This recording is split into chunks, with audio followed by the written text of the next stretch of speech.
Some say the Chicago River is the lifeblood of the city.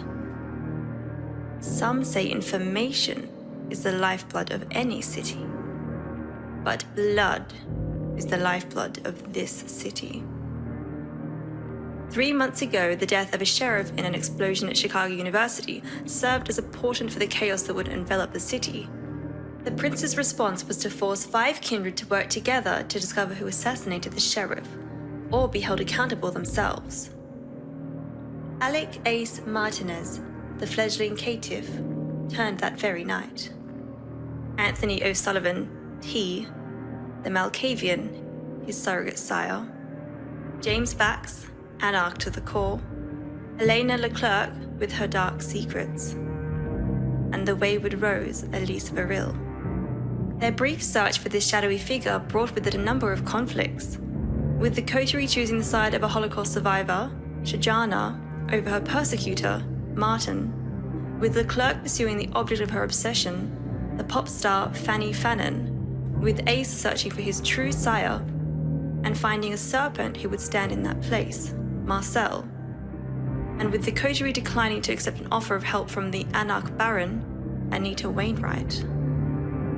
While being motivated to accelerate their investigation, T was driven into a frenzy and attacked Kevin Jackson, the Prince of Chicago, dooming himself to a final death. On the way to his last sunrise, Jackson's vehicle was attacked, and T, after briefly assisting him, escaped. Shortly thereafter, Bax and Leclerc disappeared after a police chase near Chinatown while seeking information about an online threat to the coterie and the Masquerade, and Verrill left Chicago for a time.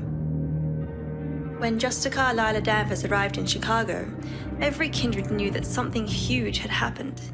Indeed, it had. With her announcement that Prince Kevin Jackson was declared missing, the city was plunged into chaos.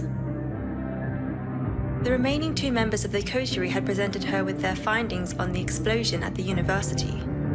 Famed anarch Nicholas Sweetie Pepper White had returned and was waging war against both the anarchs and the Camarilla. While T feared his death sentence would be upheld, the hound Alexa kept her knowledge of this to herself. By that point, the revelation of Sweetie Pepper's return seemed almost moot, an opening salvo for the chaos to come. We are now a few months past this historic meeting. The once jewel of the Camarilla sits on a precipice, and blood seeps through the cracks in the city's facade. Ace finds himself torn between various factions, seemingly seeking to sway him towards one philosophy of undeath or another. T has aligned himself with another Malkavian, Bronwyn, and her mysterious employers, as he himself seeks to cope with the bane of his bloodline. Verrill returned to the city, seeking to create a sanctuary for all, and quickly learned that creating a safe haven would be more difficult than she had hoped. Her asylum's opening night was the target for Sweetie Pepper's next attack. This attack, however, served to reunite her with T and Ace. It also coincided with the arrival of 2 new potential allies, Lou Pierce, a former member of the Sabbat that Verrill had helped in Washington, now searching for somewhere to make a new life, and Jack Davis, a survivor, a lone wolf looking for a pack. In the face of adversity and uncertainty, the kindred of the city have found strength in numbers and alliances. Now the city has been carved up into multiple territories for these warring factions, most wanting to wrest control of this chaotic city. Chicago is a dangerous place now for those who don't have friends, and a fragile, budding alliance can fall apart as quickly as one could cut a throat or drive a blade into someone's back. Welcome to the fracturing of Chicago.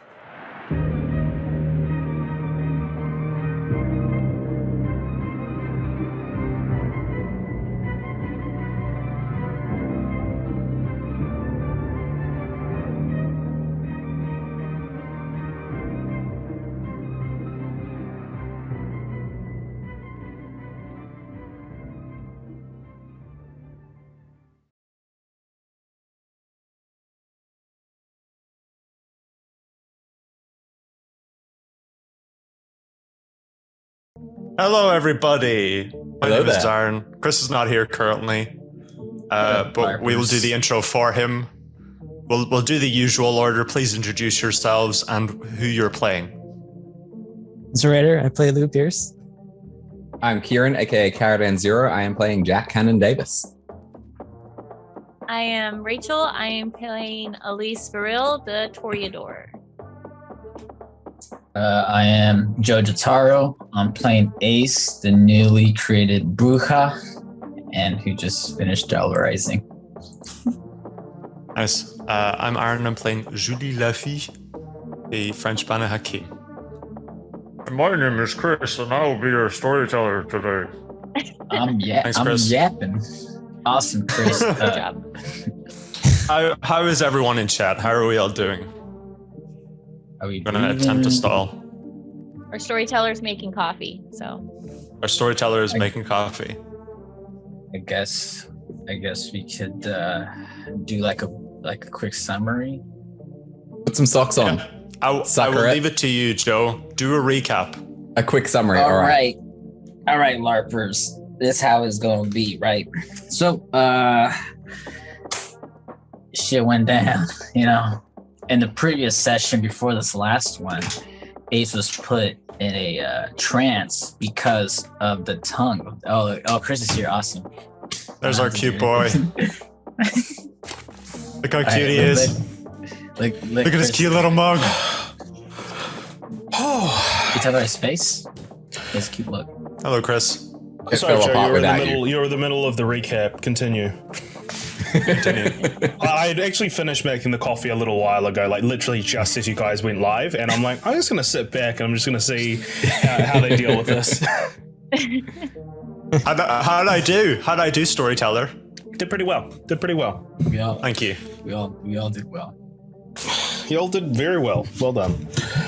But Joe, You serious? okay. Yeah. Do you not want We to? need a that's fine. recap. If you don't want to, that's fine. I can do it. Awesome. Kieran can do it. Kieran, I proceed. genuinely forget what's happened.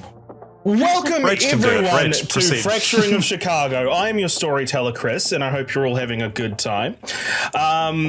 And thank you all for joining us here tonight for another chapter in this chronicle that is getting closer and closer and edging more towards the finale. Climax. As we reach the climax. Edging towards the climax, yes. We're exactly. edging towards the climax, yeah. But let's do a little recap. After the lovely recap from Emma, basically, the coterie have been facing trials and tribulations, mainly at the feet of the Black Hand, the Sabbat. They have been tracking down a group started by, a special Sabbat cell by the name of the Seven Flames, started by Samson. Samson is now gone, taking another member of the coterie with him, T. O'Sullivan. In the wake of that, the coterie have been put together under heavy supervision by the Camarilla because of their loud actions.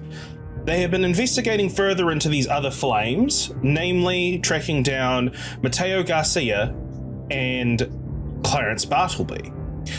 They also had tracked down Sister Riley as well, one of the other flames, but this flame, however, went out of their grasp. Absconded in the middle of the day by the human hunters known as Knight's Cross from Honored Drinks. But last session we ended things with Ace receiving strange dreams, strange visions through the Bloodline, as he had to make a choice. He had to make choice of what destiny to follow, what destiny to tether himself to. And the choice he made was the choice of the philosopher, the Bruja, the anarchist, the rebel. And he diablerized Mateo Garcia in the process. Now, Jack and Lou have taken down Arden Canty, Clarence Bartleby. So many characters just throwing in my head, Clarence Bartleby, And Ace, now a Bruja, has taken down Mateo. How was that? Pretty good. I feel like they got a little jumbled around the end, but we were getting there. My favorite part was deblablerized. Yeah, I think that. But yes, that was a pretty good summary. Definitely better than I could have done. Chris. Ignore the haters. So, Yep. Thank you, Chris. with that out of the way, let's sit back, wind down, and jump right back in. We open on a scream within darkness. The camera cuts within an apartment block hallway as people run around screaming in terror and horror. Panning down through the different floors, we see floors and floors of this apartment complex, all the residents hiding or screaming against some unforeseen horror. The camera eventually stops at the Hound, Alexa, as they watch on the scene with complete and utter apathy. Surveying, they see air vents that are dotted around throughout these hallways as people run, clutching their faces, screaming in horror. Upon seeing the events, they look down at their wrist to see their watch, to look at the time. With a quick sigh, they turn on their heels and begin descending down the stairs. The camera begins tracking down with them, and it gains momentum, going faster, until eventually it goes floor by floor, where we reach a room where a rotund figure in a suit, Clarence Bartleby, is laying on the ground, staring blankly at the ceiling.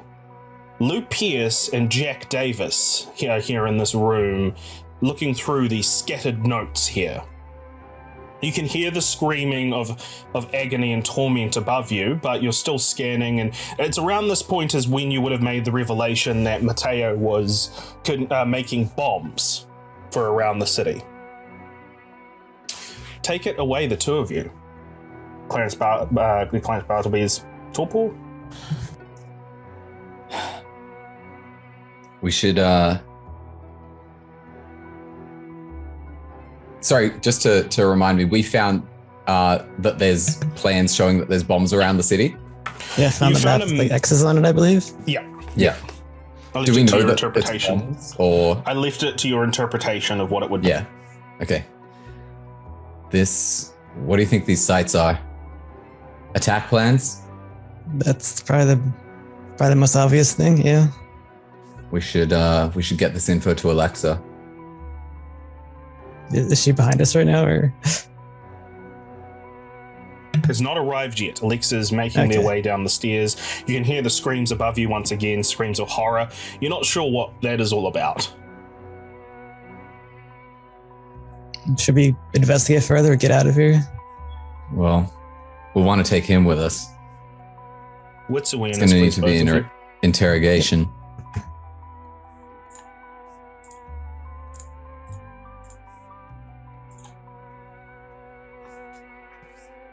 Oops. Don't have the... Here we go. So it's a 2. Okay. Jack, you are too busy looking at this, trying to make sense. I think you would have made the connection at this point that they are bomb sites of where these bombs have been planted, and you're trying to figure out what the significance of these sites are. Lou, on the other hand, you're looking down at Clarence Bartleby, and then you kind of you hear footsteps coming from the corridor outside the room. Yeah, I could think someone's outside the room. I'm going to take up position next to the door. All right, I'll go and slowly open it. You go and open the door, just taking a peek out. Yeah, I just want to see. Yeah. You take a peek out and you see a guy dressed in a it's not called a singlet, tank top. In a tank top and sweatpants, looking down the corridor, looking up at the screams. He's got a shotgun in his hands as he's making his way down the hallway. But Missy here looks like he may have just woken up. Jack, we got someone. He's armed. Kindred or kind? I can't tell. Is he heading this way? Seems to be looking to see what's going on.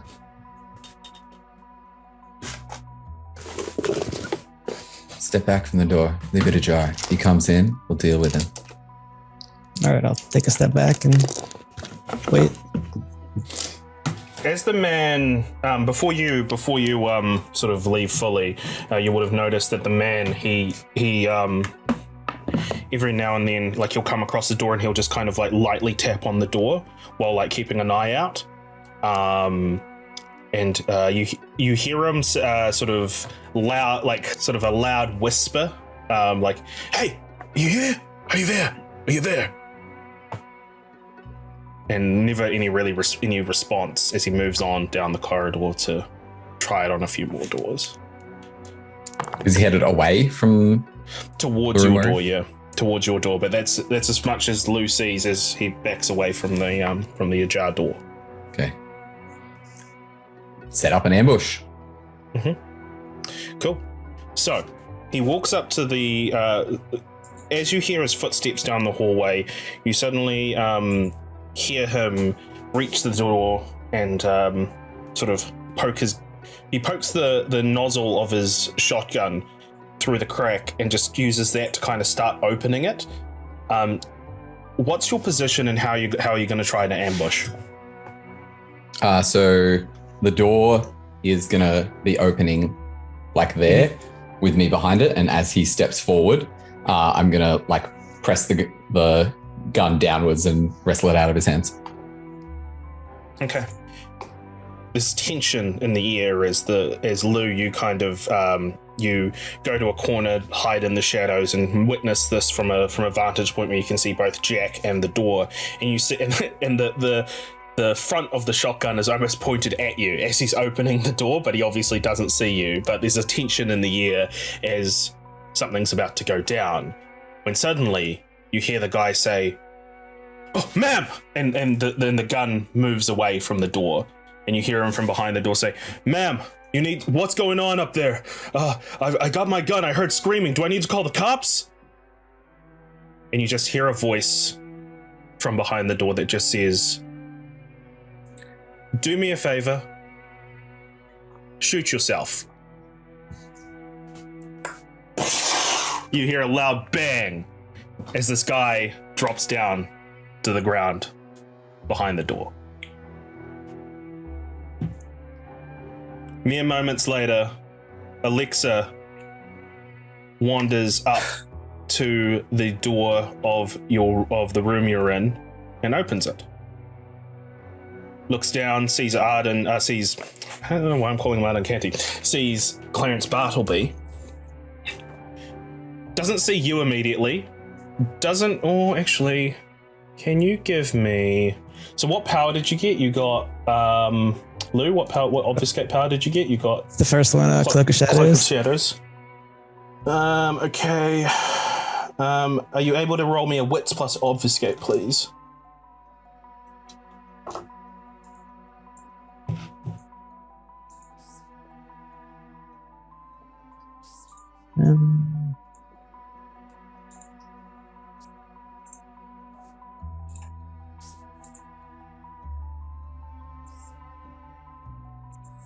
I wish could I do that? Here. Nope, wrong one. Oops, I accidentally rolled stuff I shouldn't have. Yeah, I don't think I'm going to beat that. How do I roll the discipline again? It's the button. Set the attribute on the power, and then you press that button. Okay.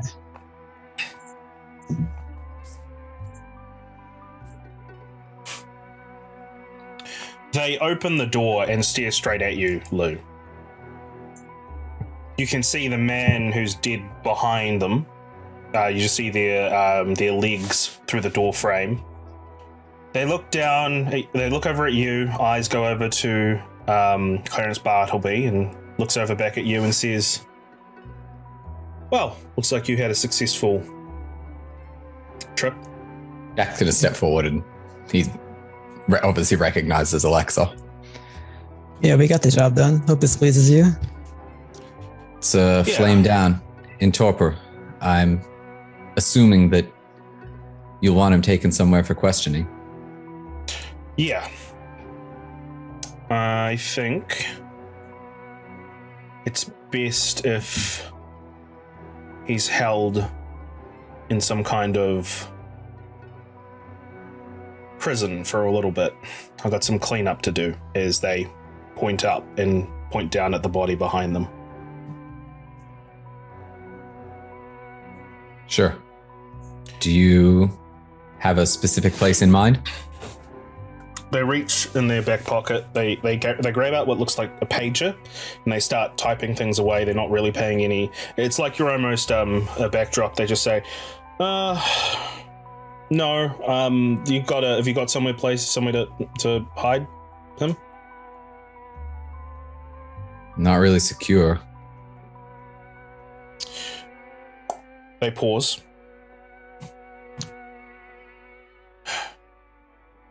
It'll be secure for the night.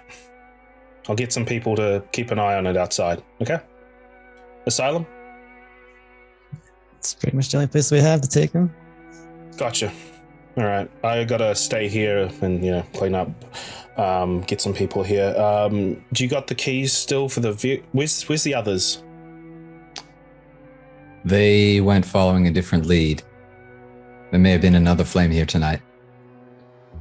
We're just about to, once we'd notified you, check in on them. Yeah, gotcha. Yeah. I'll talk to you tomorrow night. Sure. All right. Walk past Alexa. Oh, sorry. Do I pick up the body and take it with me? Yeah. You can pick up the body. Both of you can pick up the body from both ends as you make your way through. It's a very hefty man. You pass by Alexa. Behind Alexa is this guy who is just, his face is just no longer there. It's just brain matter on the floor. But you make your way up the stairs, and as you do, you see a glimpse of some of the people as they look to be in some kind of mass delirium as they're hiding in corners and as they're clearly frightened by something that's unseen right now. One of them goes up and grabs you, Lou, and looks you in the eyes with terror in their face, and just said, and they just say, please help me, they're here, they're everywhere, oh, they're all over me, and they drop down and start patting themselves down. Do you have any kind of reaction? I just ignore them, I'm on the job. Jack throws up Daunt. Oh God! And they back up even further. I'm assuming that we're taking the body to the trunk of the car and then heading off to where these guys went to. Is he gonna fit in the basic car? You make him sound really huge. Yeah. Yeah, how big are we talking? Do we need to put the back seats down to actually fit him crunch him in? Yeah, sure. Just put him in the boot and just you have to Give us a hand here, Lou. It's fine. Hang on. He's Okay, dangerous. we're good. Break some legs. He'll be fine. He'll grow back. Okay, so with that, we're going to cut over to a different scene. As the camera pans down through the floor, through to the basement, it whips around through the sewers as we get to an alcove where Ace is kneeling in front of the ashes of Mateo Garcia. Elise, kneeling in shock, unable to move, unable to react, suddenly gets the feeling back in her body to move. Julie, on the other hand, did not choose to watch the scene, his eyes shut, knowing exactly the sin that was transpired here. Ace, I believe your last words before were, "There's no going back now." And as those words escape, you feel it in your blood. the fire, the rage, the barely contained rage that's boiling within your veins now, as there's a thickness going through the veins throughout your body as the vitae courses through to animate itself. But Elise, you can move. Julie, you can move.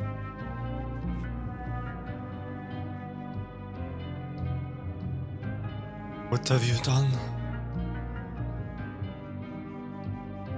Why have you done this? Julie, it's not his fault. He wasn't himself. We saw him. That fucking crawling tongue did something to Ace. It's no excuse. The best excuse there is. Something else took control of him and made him behave in a way that is not like Ace. If anybody finds out about this, he's dead.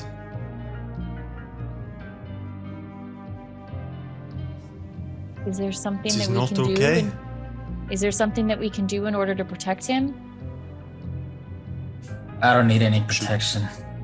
Julie's right. Should we protect him? It wasn't his fault. I made the decision. You I knew what I didn't was make a doing. decision. You were clearly, like, possessed. I was riding on your back. How do we know that he's not possessed now? Well, for one, he's talking. At any point, Normal. he could kill any one of us. Julie, why would I want to do that? First of all, this thing deserved it. I had to do what I needed to do. It's already done. Let's go meet up with the rest of the team and see what they're doing. Thing, Okay? you don't know my story. You don't know anything about me. You hear reverberate through your mind.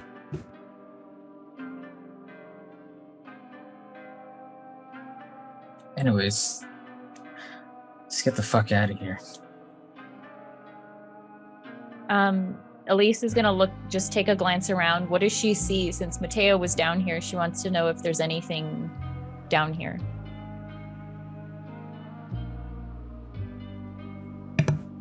There is nothing down here in this area other than the trigger that you wrestled out of his hands and the pile of ash, blood, and bone that is what's left of Mateo. There isn't much. In fact, the ash is starting to move into the water and swirl away from the sewage area, making its way into the main waterways. Not a lot more here. You can pick up the trigger if you want, but that's up to you. I'm gonna take the trigger with me. At this point, I don't I'm going to hazard. want anyone else to find it. At this point, I'm going to hazard to say that Jack would communicate with the others via the earpiece he has. Take it away. Does it work underground? Because we're in the sewers, right? Okay.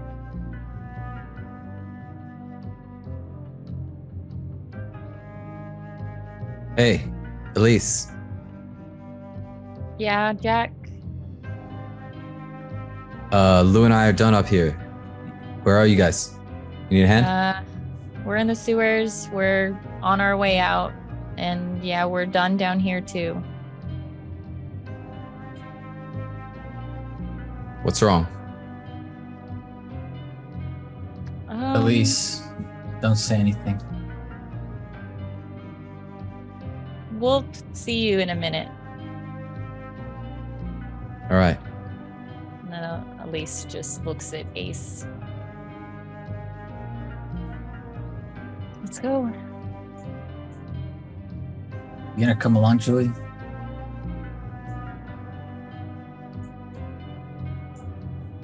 Julie?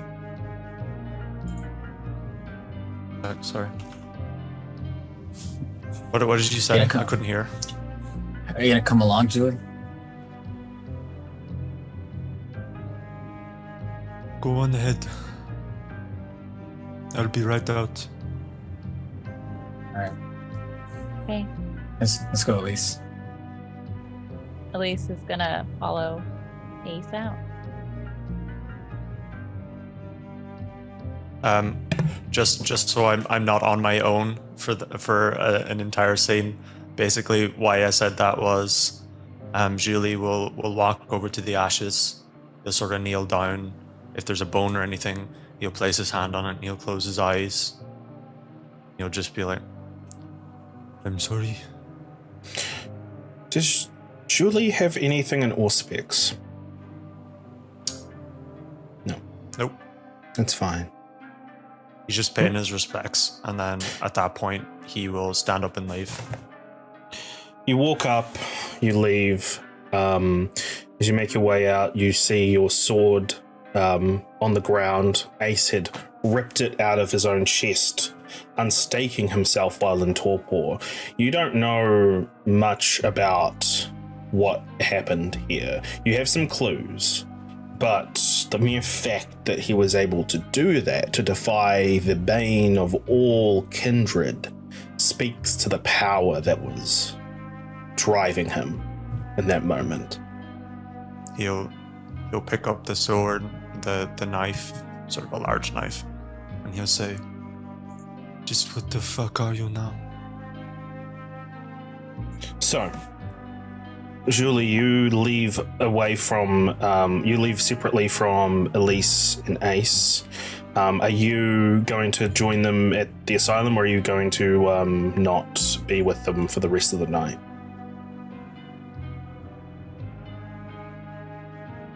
I would join. Yep, I would go to the asylum.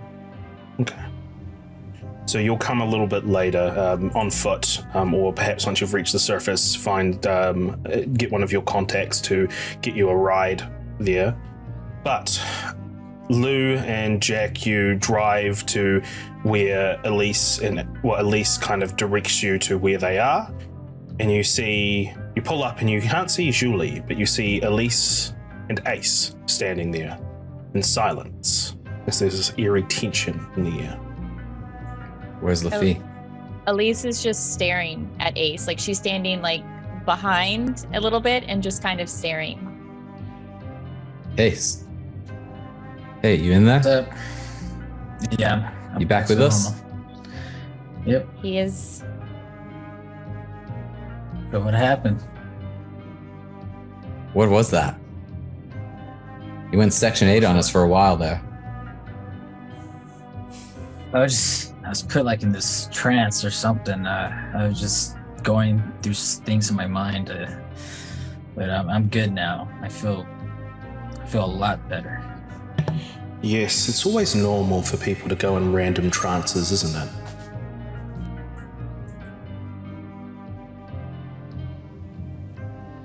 Anyways, so what happened? I was out. Well, see the trunk of the cars that are sitting up a little bit?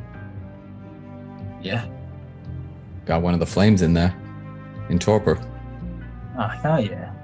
Jim. Yeah, Lou did me a solid.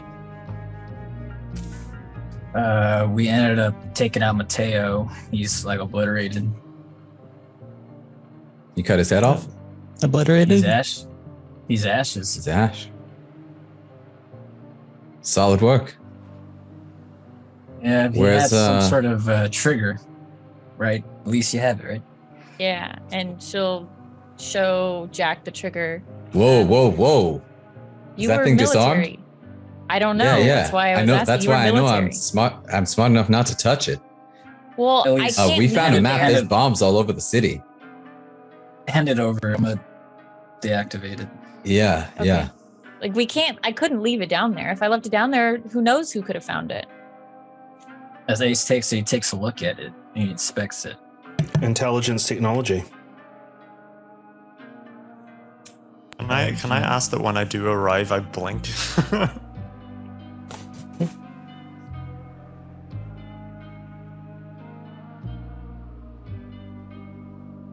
4. Okay.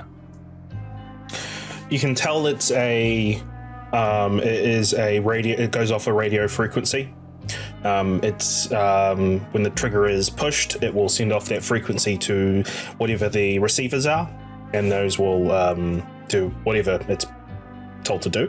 But in terms of being able to disarm it, you're easily able to cut a few, pull a few wires out of like the circuit board in this crudely made trigger to make it inert. All right, I deactivated it. All right. Yeah, good. And I toss it to Jack. Yeah, it's a bit looks like it's been made in a homemade lab or something. And Jack, what I will say is what you notice is that it is it seems like aesthetic was more of a focus than the actual function of it. You know, probably like a 1 in 4 chance this wouldn't have even worked. See, like it looks like a fucking prop. Yeah, it's a piece of shit. It's breaks it in half. Nearest trash can. Slander. Things start exploding everywhere around Chicago. Okay.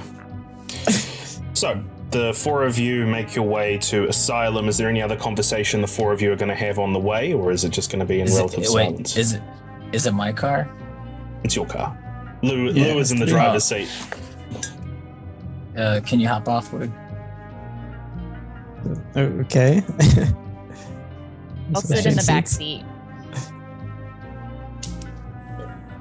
Ace revs the engine up, like loudly, and then he skiddits out of it.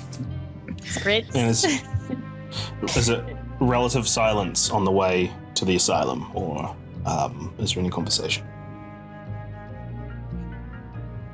No, relative silence. That is Relative fine. silence, yeah. Relative silence, probably, except for one member inside this car, who every now and then there'll be a voice that will come through. It's almost like it's in a malaise in your head, Ace. Sometimes you can't make out words. Sometimes you just get emotions, feelings, a lot of anger. Some sadness in there as well. Loss. But continue driving. So, what happened to Julie? Where's Ballard's friend? I don't know. Maybe in the He's car, all right? he's all no. He's no. Oh, okay. He left. He went on his own. No, he's sensitive about me obliterating fucking Mateo, that piece of shit. Yeah, obliterating Serious? is obliterating mean. Exactly. Well, he killed him, just turn him in- obviously. Final death, right? Tournament to ash. Well, that's just not an ace term. Obliterate, I would think. He's a piece of shit. He's one of the main reasons why T's gone. I'm glad he's out. Oh, I'm glad he's gone too. Sounds fair to me. He's fucked over your best friend too. But fuck him. And don't forget Cretius's delicate little boy. He tasted so nice and delicious. Ace hits the steering wheel, and he says, "Shut up." No one was He talking, said kid. anything. Ace. You sure you're right to drive? Is that tongue still doing things? Sorry, I was just thinking about what they did at Cretius, and I just want to stop thinking about it. Sorry. Oh, nice save. I'm sure they bought it. What can you think about it without smashing the steering wheel and killing us all? Yeah, well, Kindred, do you think a car crash is going to end us? We might get Never know. obliterated. You don't know. Something could cut off any one of our heads. Just take a I chill. have faster reflexes than anyone in here, so that's all good. With Jack that, is like mildly amused by the cockiness of that response. with that, we will cut back over to Julie. As I dare say, Julie is, I'm not going to say in a rush.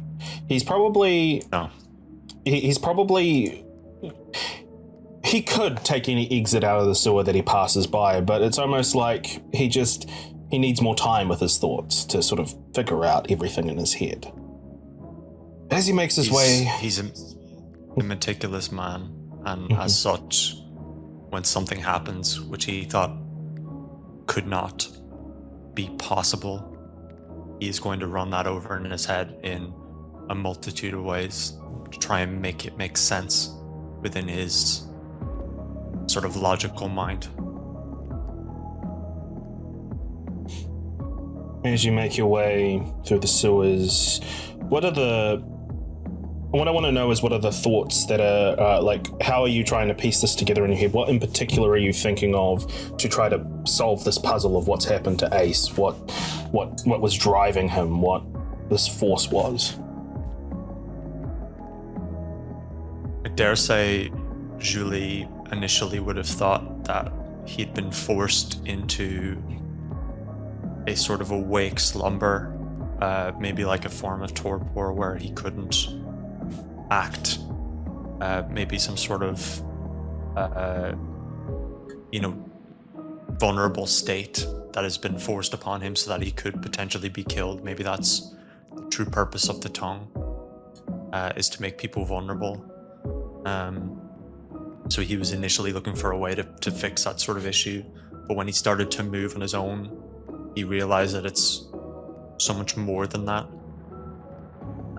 He's not entirely sure what it was, but he knew that the person that he was fighting in the sewers was not Ace, and he's not entirely sure that Ace is Ace right now.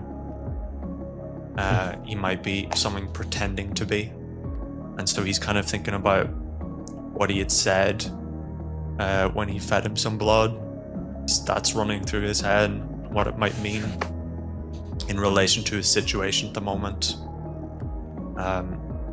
Ultimately, though, I don't think he trusts that he's all there anymore. His reaction upon killing this kindred, even if he was pseudo-Sabat, he still killed him mercilessly and acted like he had done nothing when he had consumed his soul. Sabat.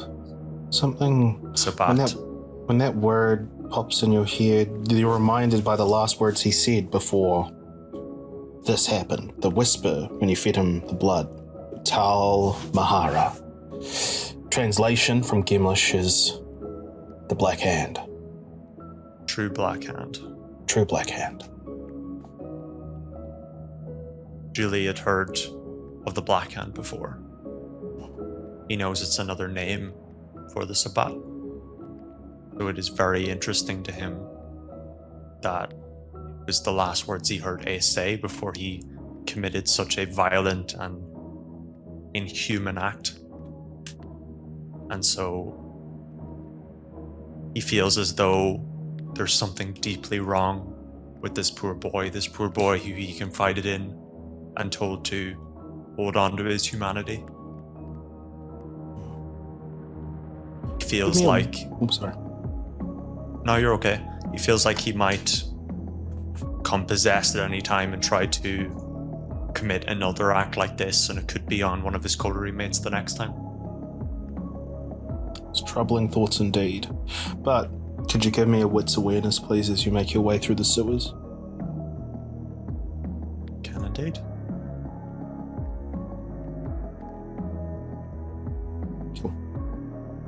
Unless you want to willpower any of that, you are too distracted by these thoughts that are slowly building up in your head to notice anything in particular. I'll re-roll the 4, 1, and 3 just because it's convenient. 4. Still not enough to notice anything out of the ordinary, but that's fine. You eventually, once you piece everything together in this Jenga in your mind palace, you reach another entrance, exit to the sewer, and you make your way out, and you flip the manhole over, and you hear it grate over the asphalt above as you make your way out and outside. Now, the coterie. Are you going to blink to Asylum? I'm gonna blink to the Asylum. Yeah. All right, browse check, please. He's done his thinking, and so he's just gonna get there as fast as possible. Okay. So, I'm going to say this is what happens. All of you arrive roughly around the same time. Probably the 4 of you arrive first, and as you exit the vehicle, start to figure out how you're going to get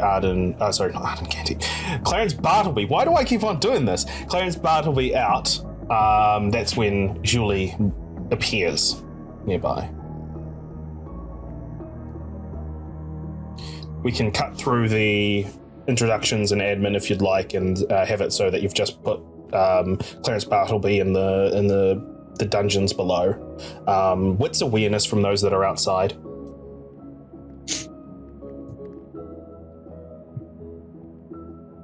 Am I outside or am I putting him in the dungeon? This will just be while you're all outside, while you're, yeah. So I should have just said from everyone. Okay, can everyone hold up what they got? 6, 1, 2, 1, 7. Oh, just beat me, and that was like my best roll so far. It's messy. That's the critical growth. Okay. His toe hurts a lot. Okay. Stubbed my toe thinking. What it is, When what you're happens, within an awareness. what happens is both Julie and Lou notice an inordinary amount of cars driving past the asylum tonight. Driving around, almost the same cars every now and then will drive around the block. And Lou, the messy part of this is what you notice is you end up, you kind of notice it and you're like trying to follow, and that's where another car is going to come and hit you. So I would need you to give me a dexterity plus athletics, please, to try to jump out of the way before it hits you. And the car hit me.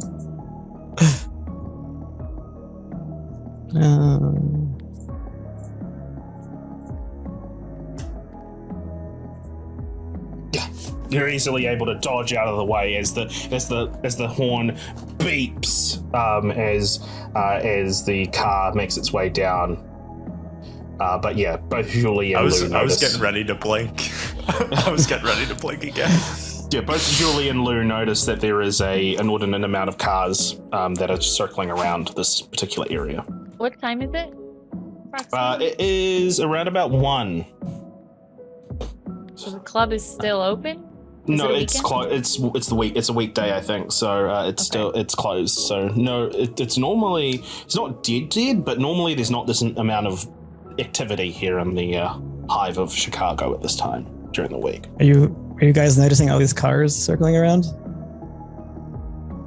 Oh yeah. I guess. Yeah, there's. You reckon that's Alexa's people? She said she'd have some guards here. Well, I just dodged out of the way. I hope it's not one of her people. Well, Alexa's a bitch, so who knows? Can I do sense the unseen so I can look around the building, look around the club? Give me a wits plus all speaks, please.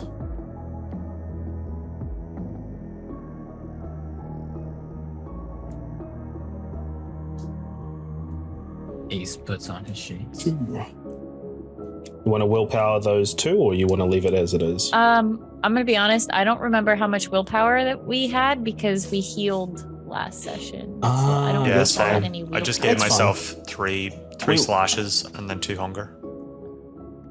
Yeah, that's fine. We'll go with that. Yeah, it's all good. It's not too bad. I'm not too worried. Okay, so I guess I'll willpower 2 of them. The 4s. I got 2. Oh, that sucks. Yeah. Don't notice anything in particular around, except for the cars, obviously. I mean, as I said, as Jack said, it's possibly just Alexa's people keeping an eye on the place. I don't notice anything, but it is weird. Maybe we should drive the car down the alleyway so we're not dragging anybody. It's probably a good plan. Yeah. Everybody get in a defensive position once we get out. As you make that decision, one of the cars actually slows down, doesn't stop moving, but slows down. The window winds down and you see someone point at the 5 of you and points towards the alleyway, like, do this in the alleyway. Don't do this out in the open, like giving you a warning. And as soon as they've noticed that you've gotten the message, they just speed off. So I'm guessing yeah. it's probably Alexis people. Okay. Yeah, see, she's a bitch. That's why they're being assholes. Okay. let's go. Makes sense. Ace strides into the alley. Okay. All right. So, cutting through all the admin of putting people away, the five of you regroup and take it away to discuss what is transpired tonight. If you wish to discuss more, or if discuss that, or what the next step should be. It's all up to the five of you what you want to talk about. Let's 2 flames down. Wait, hold Three on. left. More Before we flames talk, down. Two left. Three left. Before we start talking, Yeah, sure. Elise, can we go into that room where all the talking heads were at, where it's private? VIP? Also, leave your phones. Yeah, leave your phones out and any electronic devices. Sure, we can do that. You think we're being tracked again? Don't want anyone to listen. Oh, sure. Oh, it would be such a shame if someone would be listening into this. Yeah, I don't want to. Let's just be safe.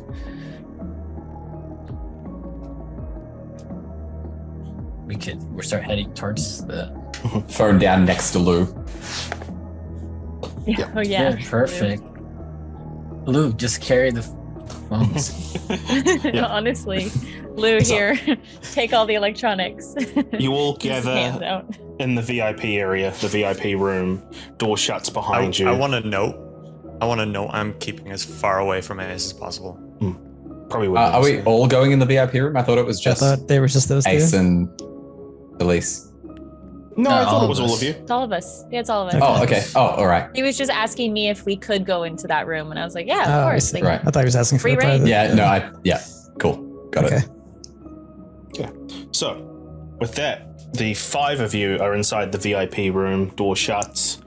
Electronics safely away. No one that is listening into this conversation, at least that you can control, anyway. All So right, that's guys, fair warning so then. Can you guys scan the room real quick? Lou, What am I stand scanning it there. with? there. With your eyes. Just Jack. Ace What's going on, Ace? is acting very... Yeah, Lou. Ace is acting very paranoid. This is like the safest place we got. What are you so worried about? Ace, you think there's someone coming now? What are you worried about, Ace? Oh, it really boggles the mind. Should I have my rifle out? no, I just want to make sure no one's listening to what I have to tell you. I mean, I If use anyone looks at sentience. Julie, he's going to give you a look like, Julie's in the room? yeah, Julie, yeah. Yeah. I'm You're with with you. us? I'm just on the I'm Just on the hasn't said opposite anything? possible side of the room from you. All right. All right, so I was in a trance, right? Right.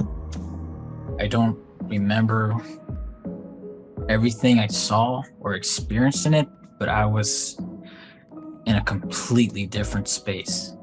I was seeing shit that goes back just centuries.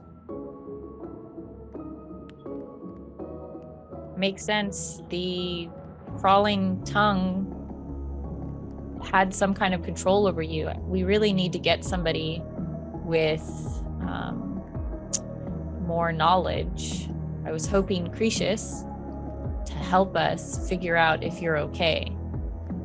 I'm assuming that, Julie, your knowledge of the occult, not able to confirm whether he's clear of the tongue's influence? Look at him. He's scared of me.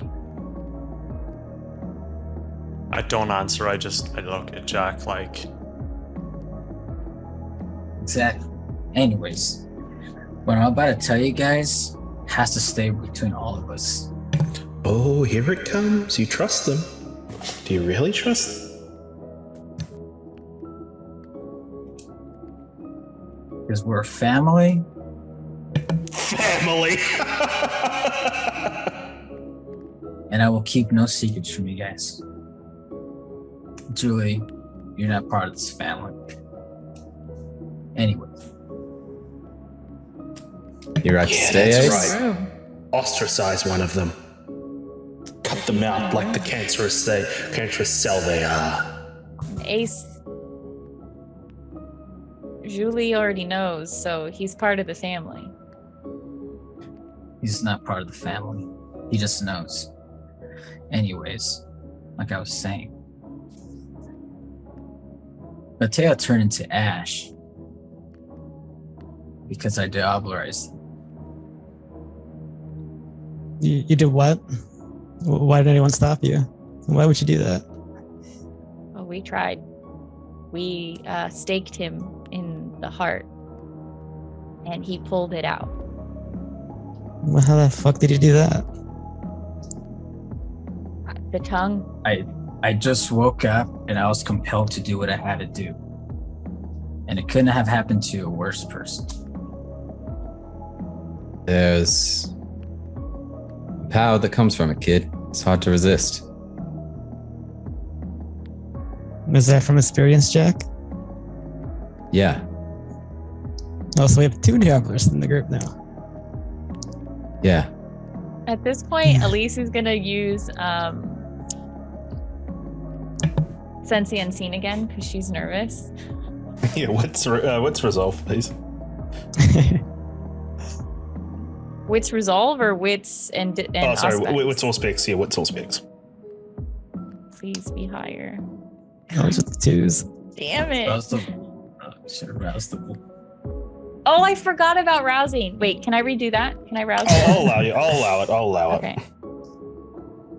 Cool. Gain a hunger. And now I get +2. I always forget about rousing. I need people to remind me. I'm gonna remind you stuff in combat. Cool.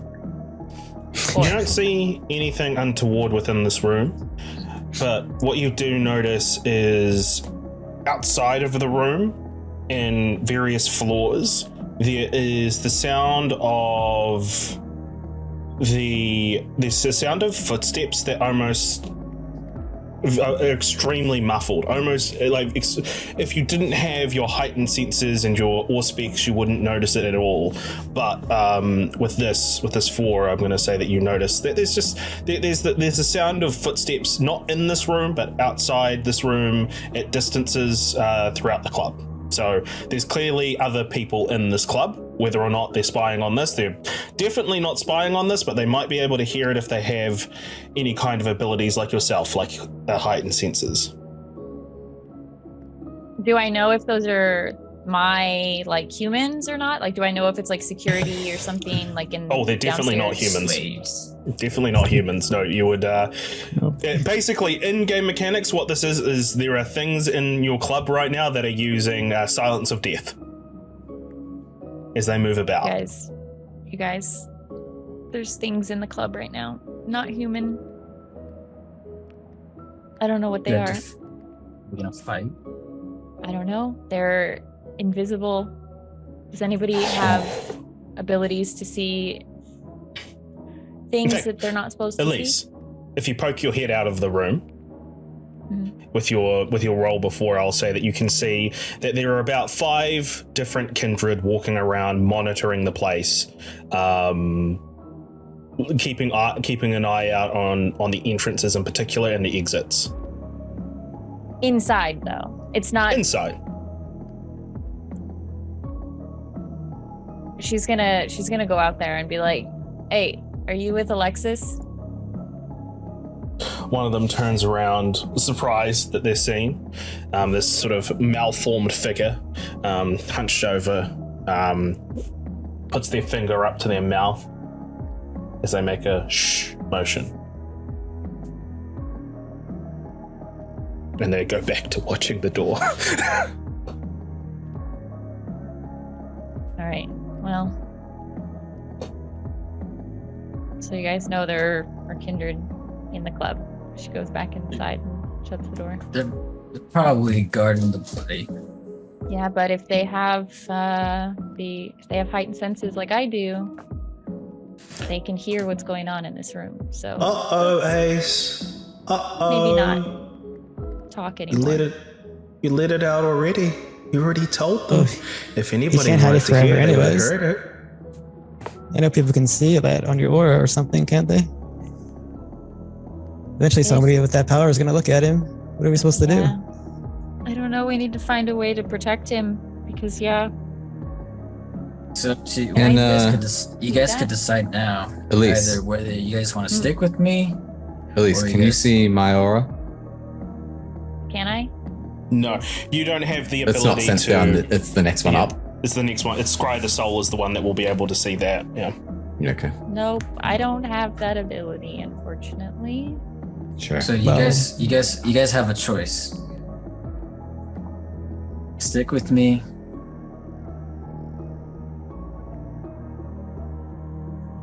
You cut out. You helped me find Tamio the whole time. I'm not abandoning you.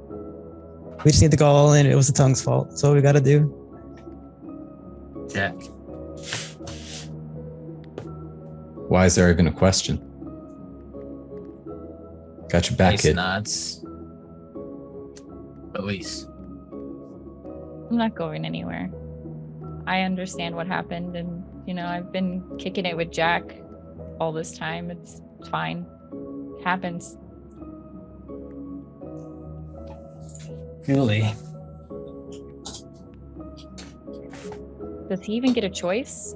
Aren't you stuck with us, truly? Because it's He your has job. a choice.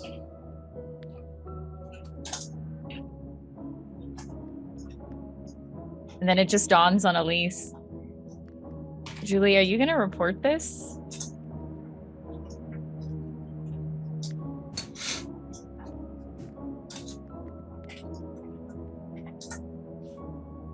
Julie will just.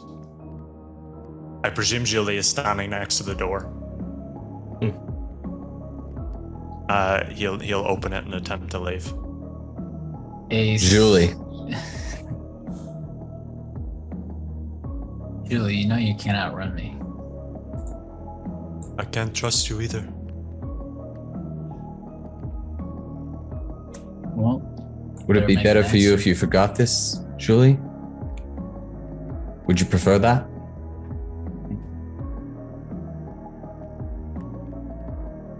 I cannot forget this. You can.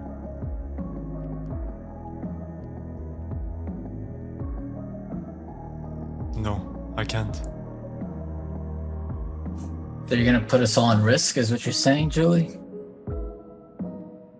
Just because I cannot stand you does not mean I'm going to attempt to kill you. But reporting him is the same thing as killing him. Killing all of us. No, but I never said I was going to. You assume? That's what we're asking. We didn't assume, we asked. And We asked a gave you question, choice.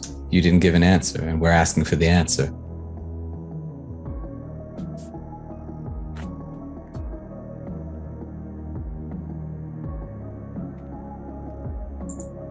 No. For now. Alright, fair enough. Anyways. I'll leave at that Oh. point. I'm gone. You forgot T. Oh, wait, no. Oh, sorry, is that too soon? Anyways. Let him be. I'll protect all of you with my life. I think with this moment,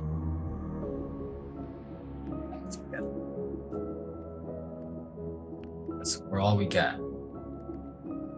We have to make sure to watch each other's backs. This is our home. Gotta be a way to protect you from people seeing what you've done, Ace.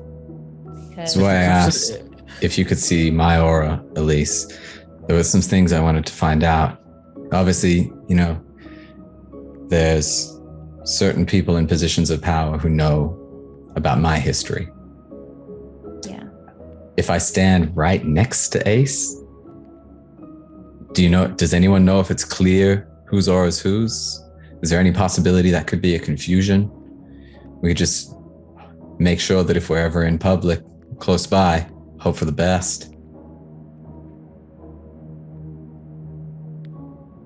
Yeah. Maybe try that. I mean, if that's our best plan, we're in trouble, guys. You're gonna hold hands for a year? I mean, come on. Kid, I like you, but maybe not that much. Oh, I have an idea.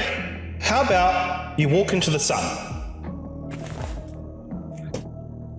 Ace, if you can get a hold of Cretius, I think that would be best. Maybe let him know that his lover's killer has been turned to dust.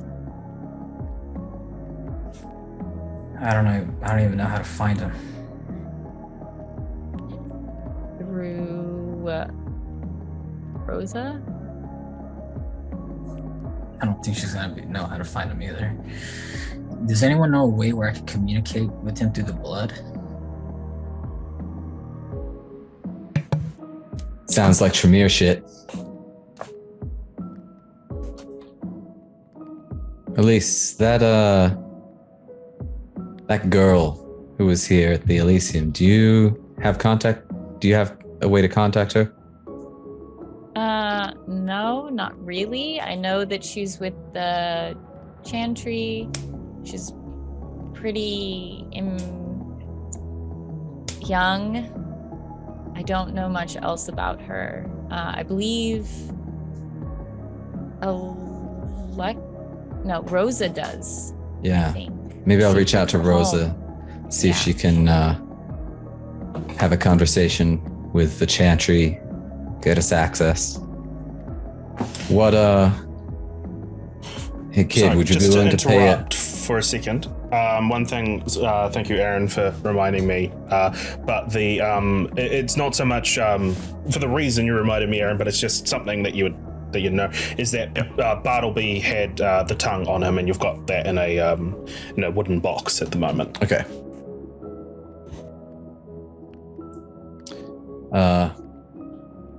I mean, we could, kid, would you be willing to offer the Chantry a boon? Try and contact Cretius if they're successful? Yeah, only if they're successful. I'll do it. We really need to contact Cretius. Sure. Elise, sounds like you got some negotiating to do. You're better with people than I am. Think you better get us a better deal. People. I'm better with people, not kindred. Do your best. Okay. I'm gonna leave the room and send a message to Rosa saying that we need to find Cretius and we need to speak with Sun Shi, was it? Is that her name? You could talk to anyone in the Chantry, right? It doesn't have to be her. I mentioned Sunchi because she's fun, and I wanted to make we it. have a history with her, so it'd be, and she seems easier to manipulate anyway. Yeah. Okay. Seems being the operative word there. Ace Very will well. protest Where that. is the so you would have had the box with the tongue in it. Would somebody be carrying it, or would it be put down on a table in this room? I don't even know there's a box. I don't know it's in a box yet. No one's We would told change it us. so we put it down in front of us in the VIP room, or we're all looking at it. Yeah, I think we would have put it down. Okay. It's kind of like on our minds. It's a big deal right now. Yeah. Are you gonna? What's this box right here? It's a tongue. It's the tongue. This is Oh shit! This is you it? had it? We We don't That, have to do with it. yeah. How does it work? No. But You have more experience than the rest of us with it. Julie was the Fair one enough. in the room, and he's Yeah, gone. only now. Julie saw. Man, it's a tongue. It's not hard to figure out what they do with it. They stick it in your mouth, I assume. Yeah, but why did it I'm not- impact Ace? Not It gonna wasn't in make out with Ace's that mouth. thing. Well, you all heard something though, didn't you? And I didn't. So you heard it through your earpieces. Yeah, Ace was speaking languages I don't understand. Something happened in that room. that impacted Ace from a distance. I have no idea what. Ace goes for the box to grab it. He opens it up. Ace. It's Ace. a mummified organ sitting there inert. It looks dry. Doesn't seem to be doing anything. Poke it. Kid, maybe be careful with that. Mummified, dry, doesn't seem to react as you poke the tongue. It likely needs blood. Most things related to us need blood in order to do their stuff. So Yeah, it seems like it's deactivated. So, anyways, I'm just making sure it doesn't affect me. I trust you guys to take me down if I do anything stupid. I mean, Ace, we staked you, and you pulled it out while in torpor. That's. But I was in a trance. It's count. I'm not in a trance anymore. It's not a magic doesn't like you're not. It. You were staked. That is like. Yeah, it's a big one deal. below getting your head cut off. It's a bigger deal than you're making it out to be, kid. But Yeah. staking doesn't actually kill you, though. No. Yeah, but you shouldn't have been able to do that. There's no reason that you were able to do that. There's no reason But that I you was- shouldn't still be unconscious on the ground in the sewer. I mean, people are able to do things while they're unconscious sometimes. We're not people. Since I was in a trance, I was being Kid, it's different. It's different. You haven't been in torpor yet, have you? No, that was the first time. That was his first time, Yeah. and it did not stick. Yeah. It's different. Well, it's to our benefit. It's concerning. Just Yeah, be but it careful. makes us stronger. Just be careful with the tongue, all right? That's all I'm saying. We're gonna give it to Alexis or something. I don't know. It has not been asked of us to do so. We should keep it as a bargaining chip, perhaps, if we get in trouble. Sounds- shoot. It's a valuable Where item. are we gonna keep it? Because I don't know if you guys have noticed, but this club is not safe. Well, Honestly, hand it over to Jack, hand it I over to think me. you might be the safest. Nobody knows anything about your home. Yeah, there's another Zamishi in the city. I suspect that they may. You've seen the creatures. The Shlachta. Yes, give the mummified organ to the flesh crafter. I'm sure that will end well. Guys, let's just put it in my bunker. I don't think You got a it should safe? be with you. Your haunted bunker. Yeah, actually, no. That's a good point, Lou. Put in a cult item next to a ghost. Yeah, something this powerful. Giving it to a But then- ghost that's been hostile to you in the past. But it needs blood, so what's it? A ghost not We're blood. assuming We're that. assuming that. We are assuming. I And even made if an it does need blood, you have you got some spare blood at home, don't you? blood Couple of bags. bags. That might be enough. Yeah.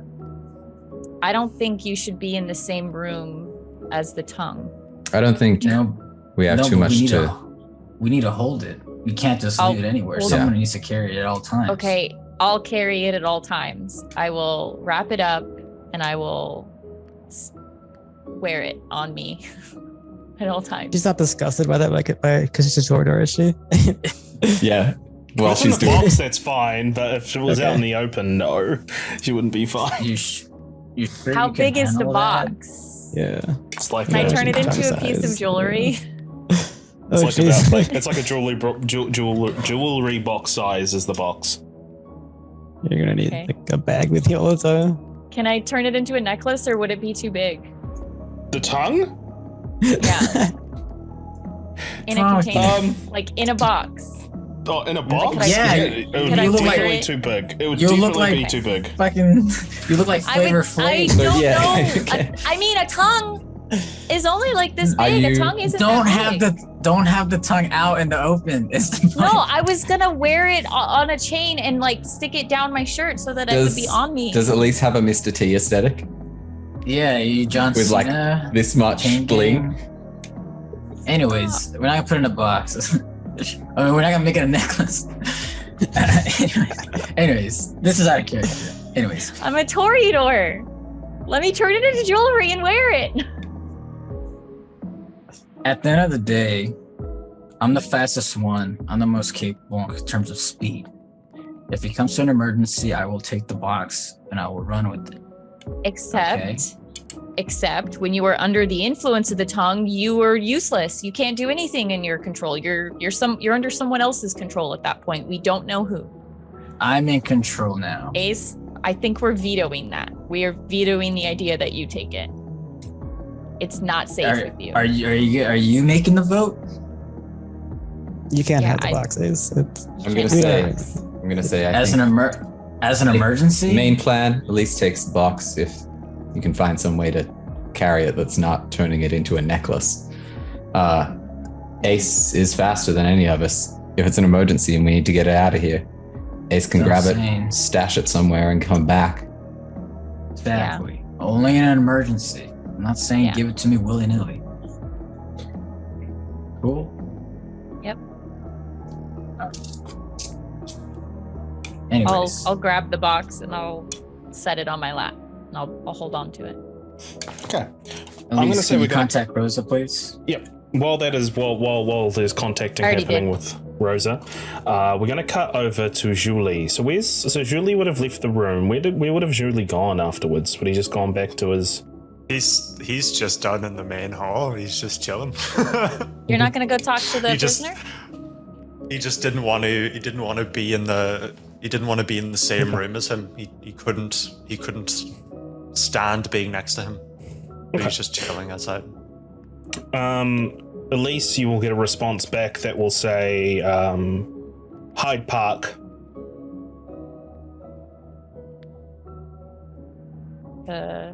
Okay.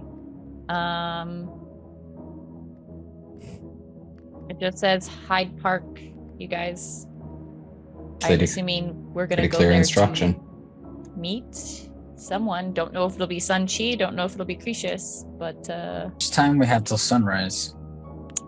It's a. 5 hours. Yeah, another 5 hours or so. All right, we have time to meet up with them. All right, just head out now then. So, 4 of you head out. Julie, you'll be out. You'll see Julie out in the hallway. Julie, you'll turn and you'll see them walking out. Elise has the box on her person. But yeah, the 4 of them walk out. So all 5 of you are going to Hyde Park, or what's the situation here? yeah, I mean I'll let Julie know that Rosa got back to us. And we're gonna go meet them in Hyde Park. Okay. Ace, you taking your car? Yeah. I'll take my bike.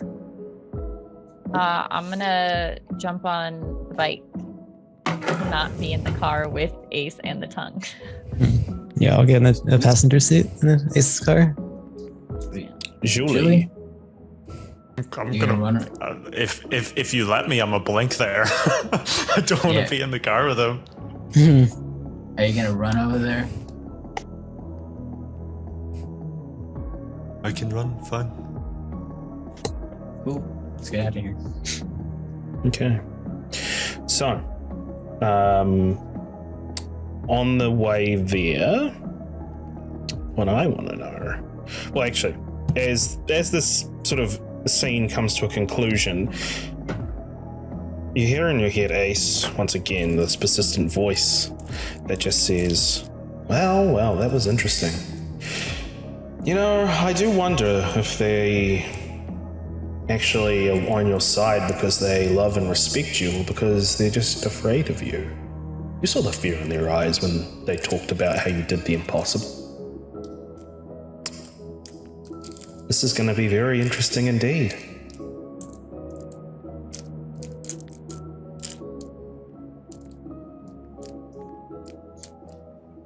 as they all head off to Hyde Park. Now, on the way there, it is Lou and Ace in the car.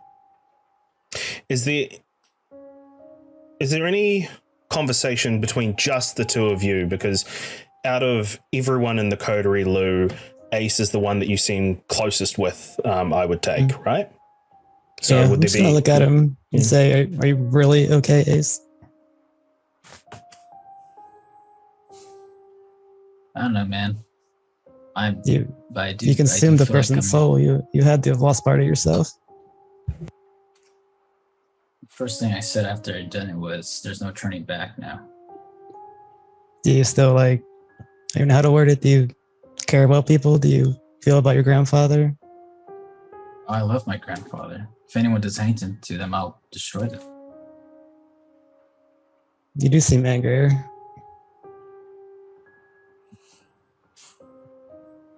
Destroy, obliterate. That wasn't Ace before. And it's not even been, a couple hours? You have to understand, Lou, I've been doing this shit for the last 7 months, dealing with this crap. My whole life changed. My whole life got ruined. And then every time I try to help people, someone always gets hurt. I'm not doing enough. And now I feel so much stronger. After that, I just feel so much stronger. I took a step forward, but I feel like I also took a step back. Well, is this how this world is? It's just every time you take a step forward in this world, you take a step back in the other world? Yeah, pretty much. You're just going to keep losing more and more of yourself if you're not careful. I mean, I realize this wasn't your fault, but the next time it could be, because you seem to have enjoyed the power.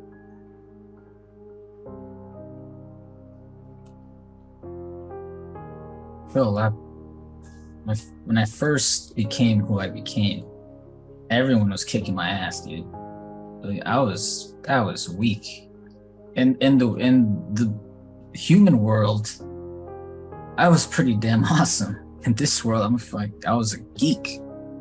I was a loser. I think you have unrealistic expectations. Your sire, he's very old. You're a lot more powerful even before the delivery, before all this, compared to the average Kindred. I mean, dude, I was hit in the back of the head with a shovel and I clawed myself out of a fucking hole.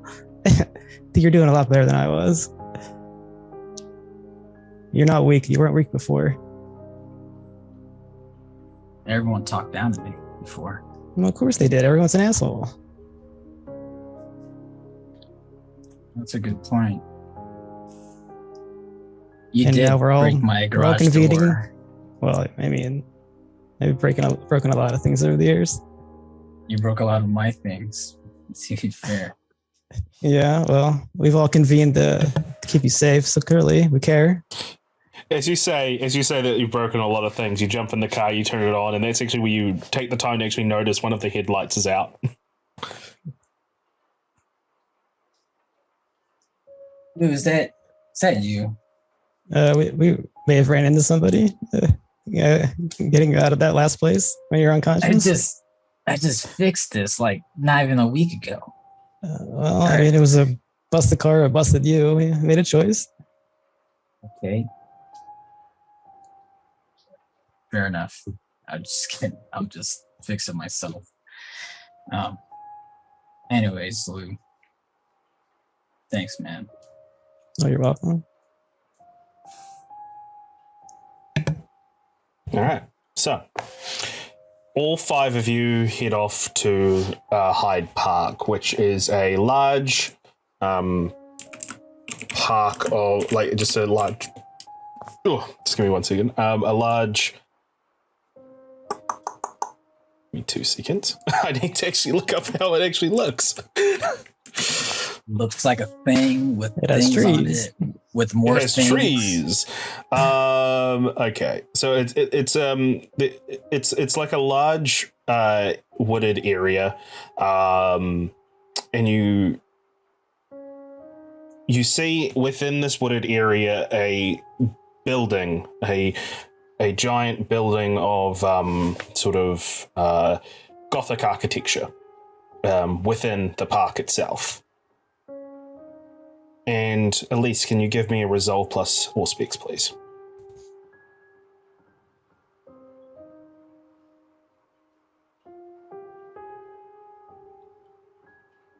Want to willpower any of that? Why does she always roll a 2 on her Auspex? Yeah, right?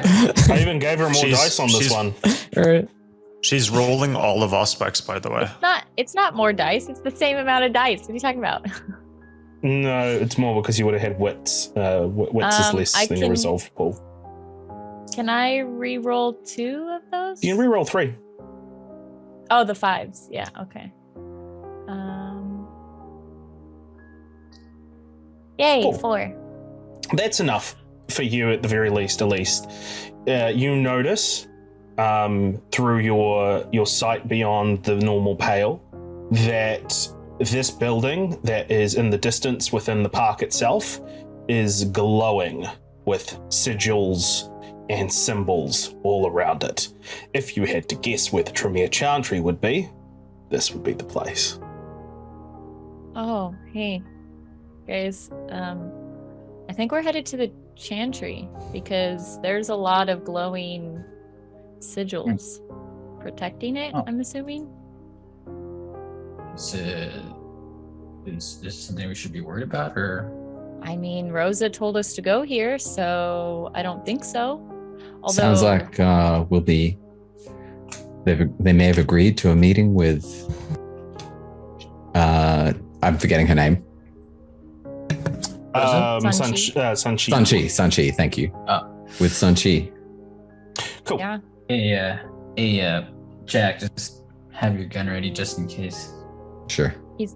Are we Always. together in the same area now? Because Yeah, we're on a yeah. bike. and Yeah, they're we've in a met up. car. Yeah, We met up. You would have parked outside the actual outskirts of the park, of the Hyde Park itself, and there's like a path through the park where you can go to where it will lead to this building. And if there is no more discussion between the 5 kindred here,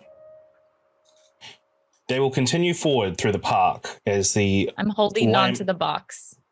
as the lamps illuminate the path, and we will cut to our first break for tonight.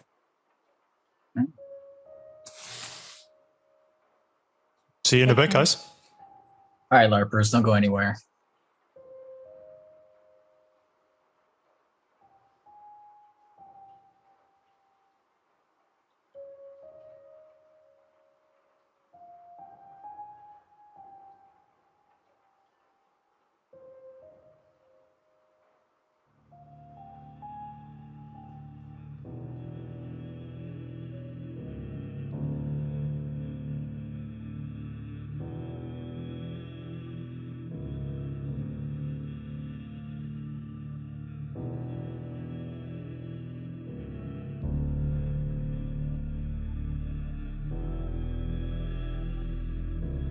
Hello, gamers. We are back. Thank Hello you for there. chilling for 12 minutes. What's up? Yeah. What's up, LARPers? We had a fun break. We did. Lost our shit. But welcome back. I hope you all enjoyed your break. Let's jump back into it. The coterie were making their way through Hyde Park towards the Hyde Park Chantry. And that's where we leave. That's where we start again, where they've made it to through the winding path to the stairs of the Chantry. Once again, Elise, you see that this place is lit up with sigils, blood sigils all around it to ward off something. You don't know Do I enough recognize? about. You don't know enough about blood magic to know what it's warding off, but it's to ward something off. But yeah, what's the approach here as you approach the door? There's like there's double doors at the front, big wooden ornate doors that have intricate carvings throughout them, reinforced with iron. There's door knockers on the door. There's also windows around the place, but all the windows appear to be darkened, like there's curtains closed, or I don't know, it's just a dark void through these windows that you can see. But the door, you can see, Elise, you can see that the door, there are sigils all around it, except around the door knocker, which is the one place on the door that there isn't a sigil. I'm gonna use the door knocker to knock on the door. I mean, I'm assuming we're supposed to be here, so I'm just approaching it like that. So the door knocker is a giant iron relief type of thing, where it kind of looks like a demon's face with a ring around its mouth. You grab it, knock, knock, knock. The sound reverberates through all of you and also with inside. But you continue. You wait for a little bit. Wait for any kind of movement. Wait for anything. So, Jack, you have weapons. Is that correct? I have my sidearm with me. Ace also has the sidearm. Okay. Just give me 1 second. I'm just going to figure out who opens the door here. I mean, would Ace have a sidearm on him, considering he was It's in my car. unconscious? Oh. Oh my god! I keep on opening the wrong thing. I'm staying as far away from this as possible, but I am going to follow them in. What, you don't want to go into the chantry? Do you know anything about the Banu Hakim? No, I don't. I know zero. I know zero about the Banu Hakim. This is gonna be fun then, Chris, huh? Rosa pointed Look at that little smirk. Look at that little smirk. I only know about the main clans, like the ones that are from Bloodlines, basically. So, eventually the door creaks open. Nobody behind it. It just creaks open, almost inviting and welcoming the 5 of you in.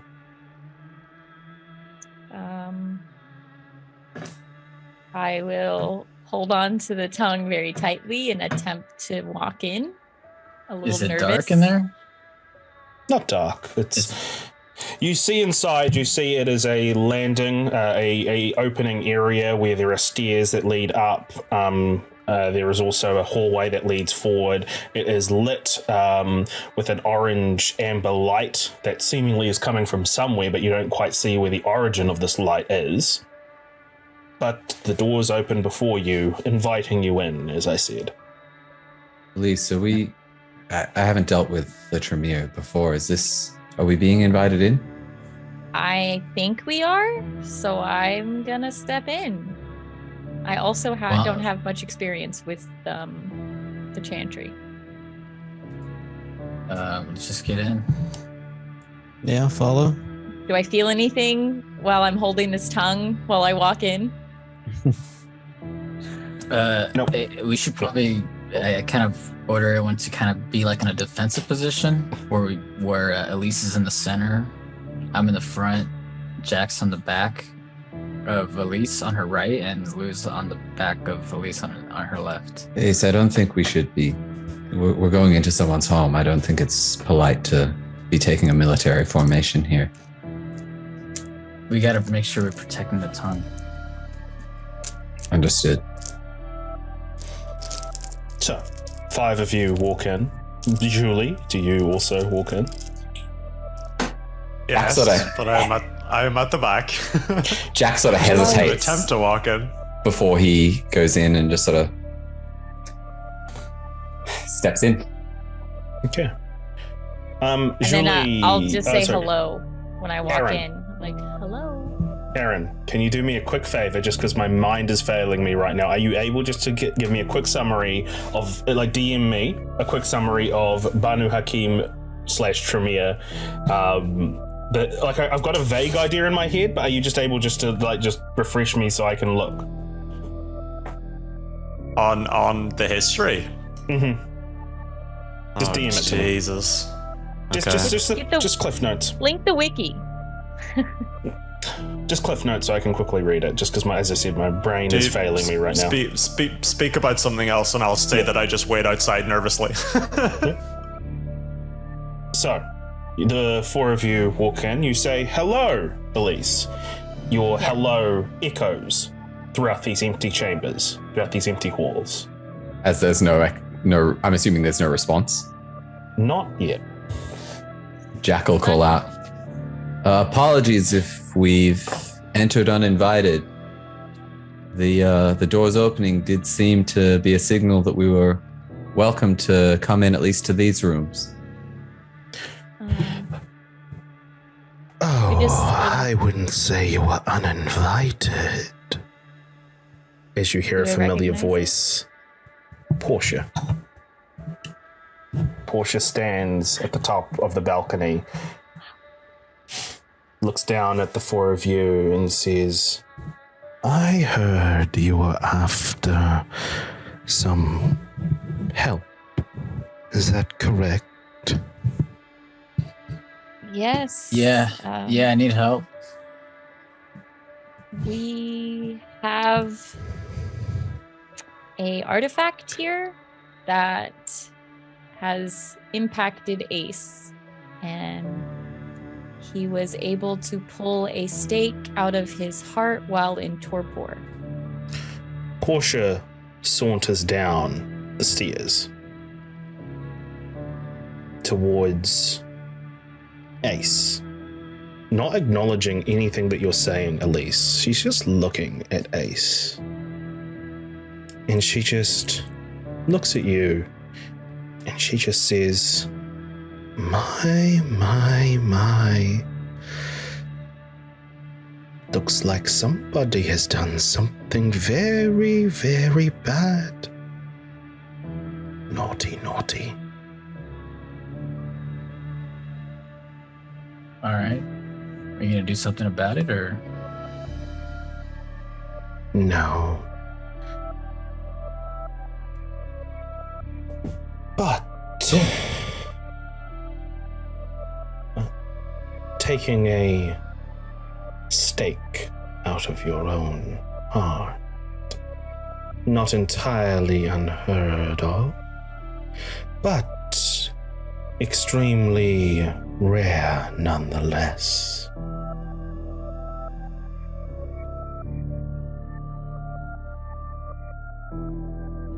When's the last time this has happened?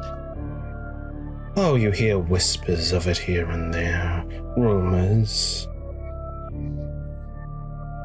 old wives' tales. You hear many things when you've been around as long as I have.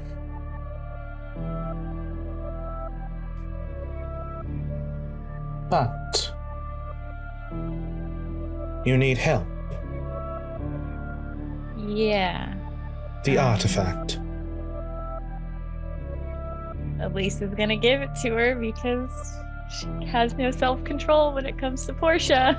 Ace grabs the box, snatches the box from Elise. So what the hell are you doing? Portia's gonna help us. I think I may have misspoke.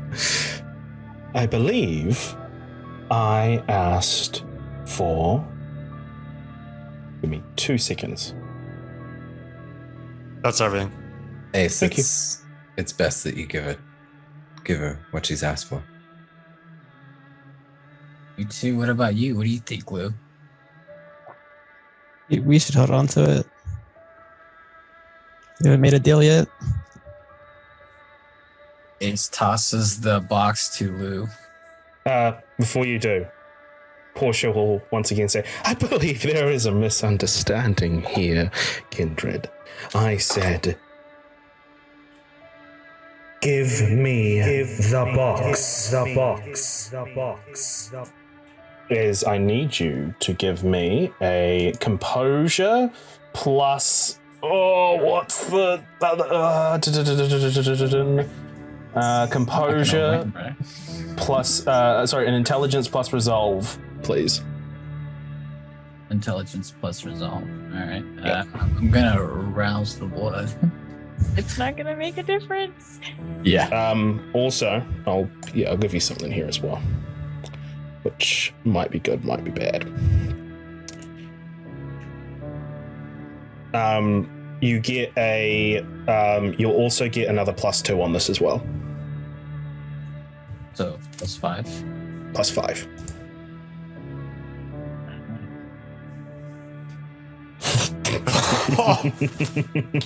Are you kidding me? When Ace is stronger than the strongest character in the whole campaign, It's that's 'cause it was probably intelligence. That's Wait, crazy. intelligence?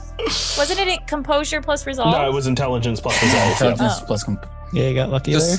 I just want to point out my 9 that I got trying to resist Portia that didn't fucking work. So, So you know, Portia's gonna willpower reroll, surely. no. Once again, Portia says... No? So Portia says, give me the artifact. You feel it pressing against your mind, but you feel your blood activate in defense as you manage to brush the thought away that was piercing and invading your mind. What are you trying to do to me? Try to get in my head?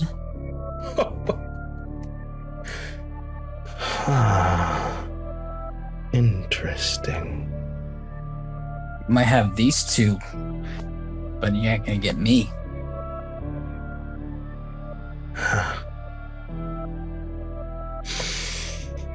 Well, you are interesting these nights, boy.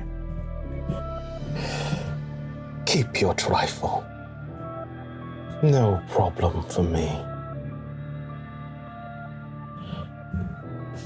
Well, if I'm not able to have the artifact, I don't know how I can help you with whatever problem it is. In fact, I'm not sure there is a problem.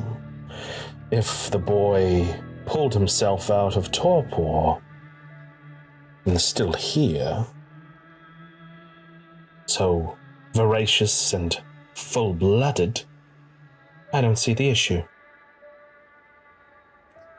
Oh, the Well- issue is we don't know if he is himself. At least you've been spilling a lot of information. I think you need to be quiet at the moment.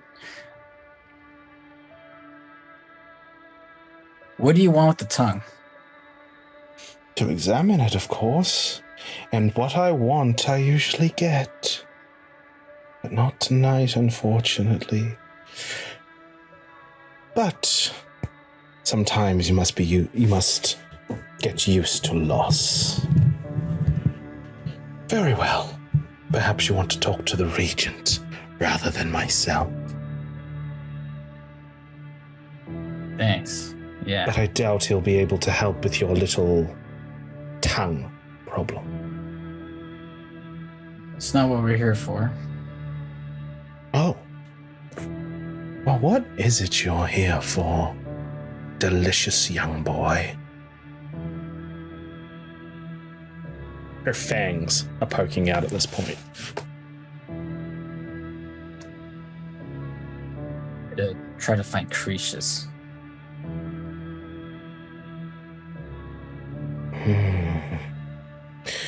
Of course.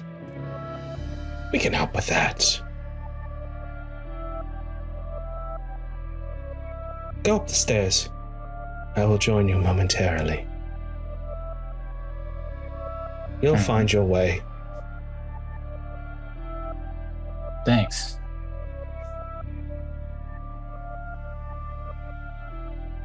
You go.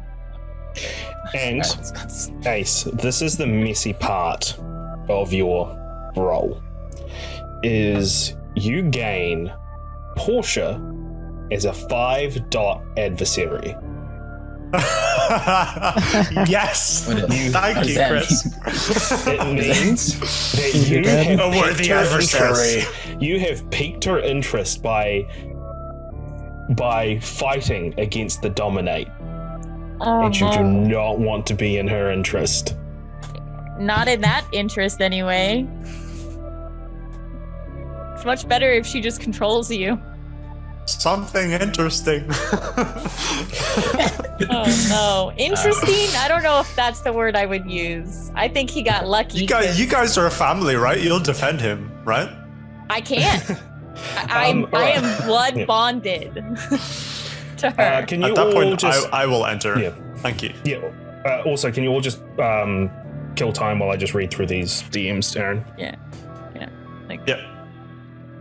But for how long are you blood bonded to her, Rach? she keeps calling me to her. So How do we get rid until of that? she's done with me. Yeah, if only there was a way to, as a family, sort of make sure that There these is. family bonds. But I we're tried gonna that one tie time this all and it together. blew up in my face. So I think we're all gonna have that conversation when we get back. So, the 5 of you make your way up the stairs, but Elise, Portia pulls you aside Yep. and says, "Let them speak. It's been so long since I've talked to you, my beautiful Rose. Such interesting company you keep with you." Yeah. And interesting is one word for it. Terrifying is another. You should be relieved. Because, well, it means I have more use for you. And you always want to be useful to me. Yes, but I don't understand how this situation makes me more useful. We shall talk about this another night, but Bright Striker whispered into my ear that you were to take his position as my help. And I think I have Yes. found a wonderful meal on the horizon. Neil? A turn of phrase.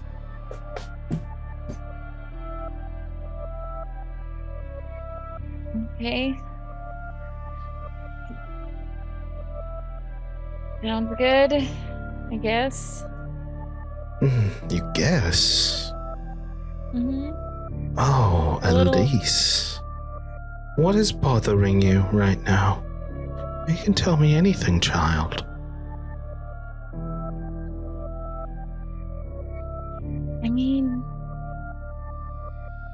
Ace is in trouble right now, I think. Oh, he's in so much trouble.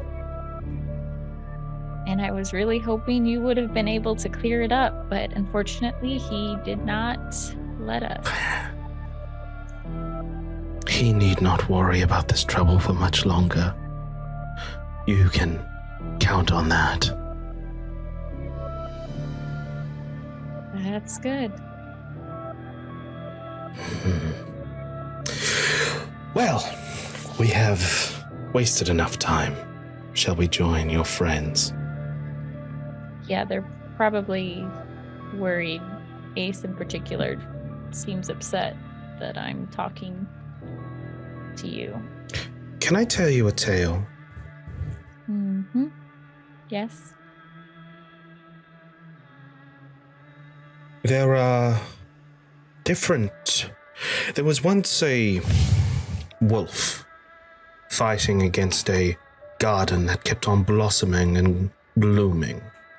Every time the garden would blossom and bloom, the wolf would come and snatch the roses in its maw. Until one day, the wolf sent its pups, and the vines grew around it, consumed them all. And so, the wolf went into hiding. Be wary of the wolf, Elise. The pale wolf. Okay. And especially the pups of the pale wolf as well. I understand. Oh, I don't think you do. I'll try to be more careful around them.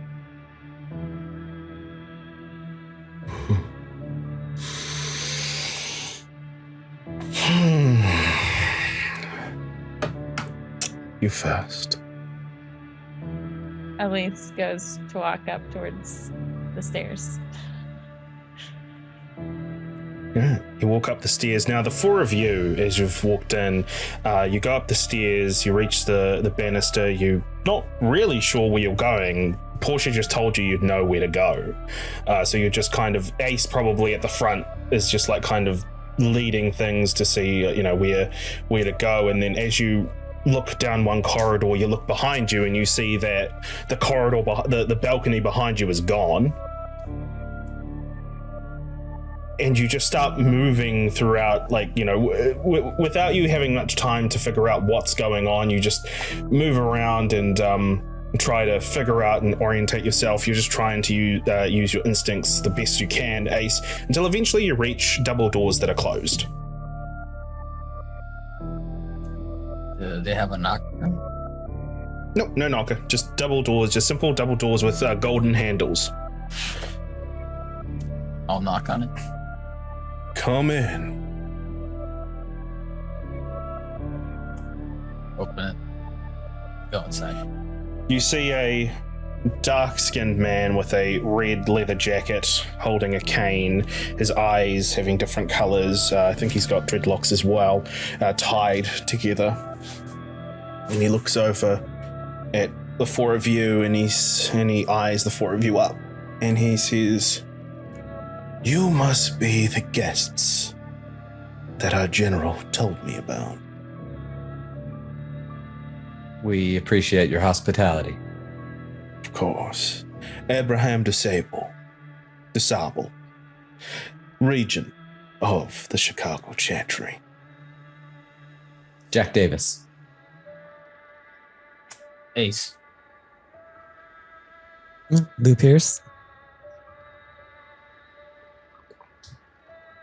Julie.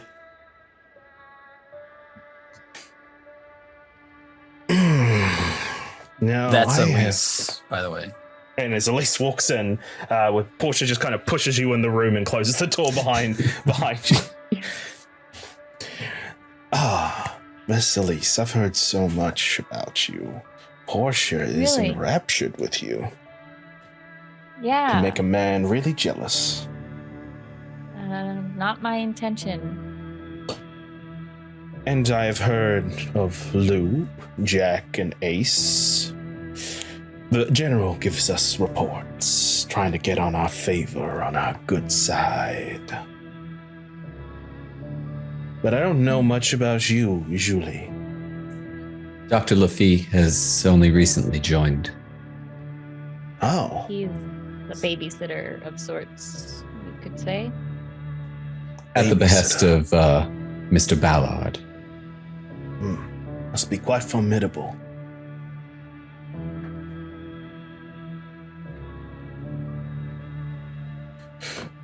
Are you formidable, Mr. Julie? Try to be. Now, what brings you to my lovely abode? Well, we need help locating Cretius. I'm sure you know what happened. I've heard whispers that he is flocked himself with the anarchs. Why would you want to follow that man there? You need to talk to him.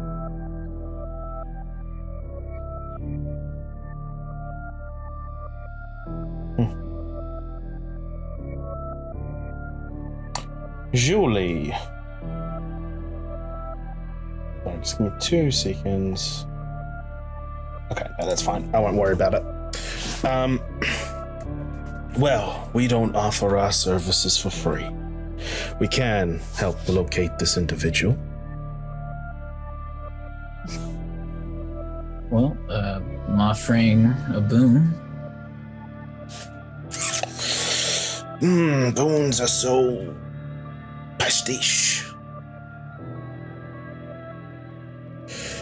How about this? A vial of your blood.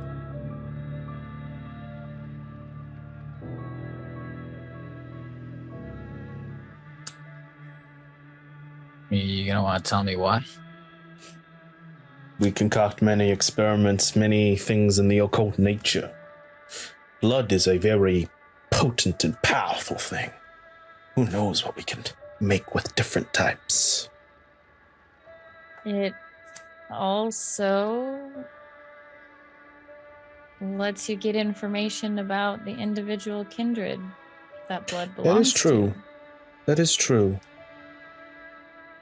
Looks over at the five of you. Can you all just give me a etiquette plus composure, please? Oh my god, etiquette? Really? Mm-hmm. Etiquette. He's excited. I don't suppose I can run insight instead.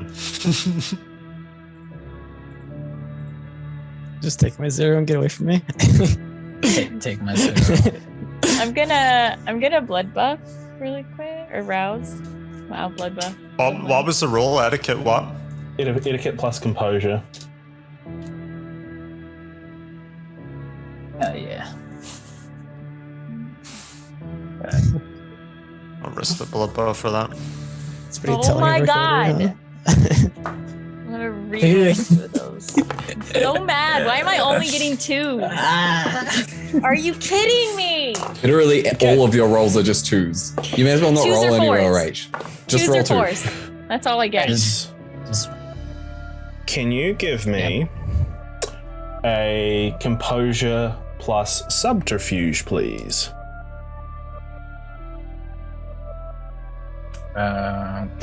I guess rouse the blood for that.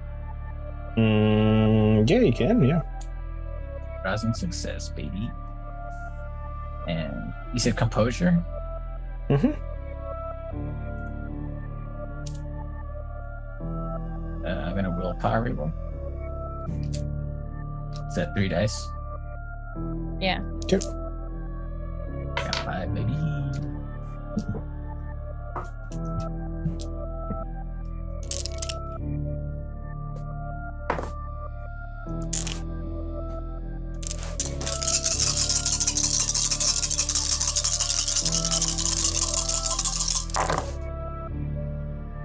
Okay. How much did you get? I got 5.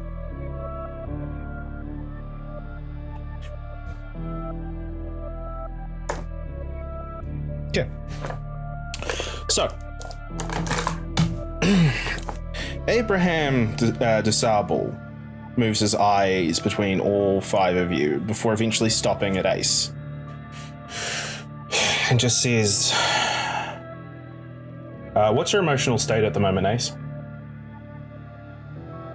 My emotional state would be frustrated or irritated, actually. Frustrated. And also your aura is stained with black, child. Someone's committed some bad deeds recently. So you see, Miss Varil, if I wanted to know about people, I merely have to look at them.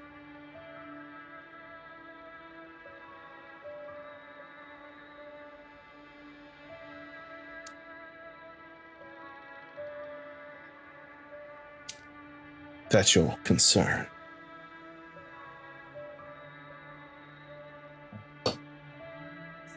Would I be able to get any information you get from my blood? If you want. It's, don't get that often.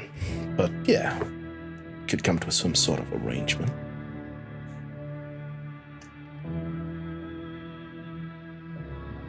What do you guys think? I mean, there's no reason not to now. It could help. Don't worry, by the way, Ace, your secret is safe with me. I appreciate that. Think of it as part of the deal. I'll take a mental note of that. Thank you. Jack, what do you think? Blue? Do it. Julie? You're a part of the team.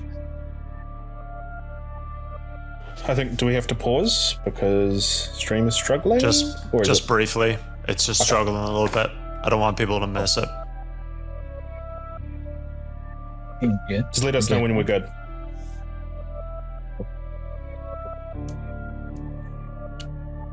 just gonna wait until I stop losing frames.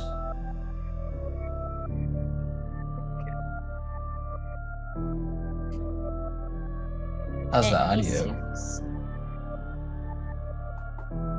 I think audio is fine. It's just I'm struggling a little bit in the frames. We're losing like a bunch of seconds. It'll catch up in a sec. Apologies for this. Technical difficulties. What up, LARPers? It is me, Joe. To What happens when I get to be- slightly drunk? to be fair, like the amount of technical difficulties that we run into for the time, like compared to the time that we stream, I think we go pretty good. Well, yeah, Yeah. it's really good. We're It's good. really good. We're good now. Cool. All right. Sorry. All Sorry. right, Continue. I asked. All right, so I asked. I go. I had asked. I don't know how much was cut off, but I asked. I've been asking everyone in the team if Jack just nodded. Lou was like, "Yeah," and then I asked Julie. I said, "You are part of the team. What do you think?"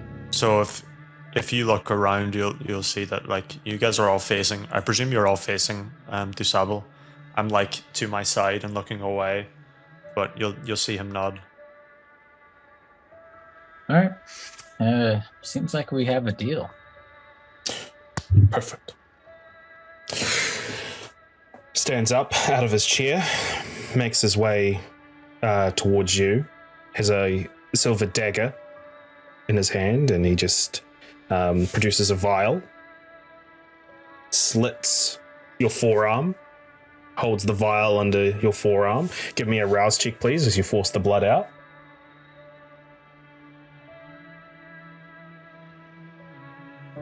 Baby. You force some blood into this vial. Some vitae is forced into the vial, and as soon as it escapes out of your arm, you just hear in the back of your mind, Ace, the voice had been quiet this whole time. It suddenly says, "You fucking idiot."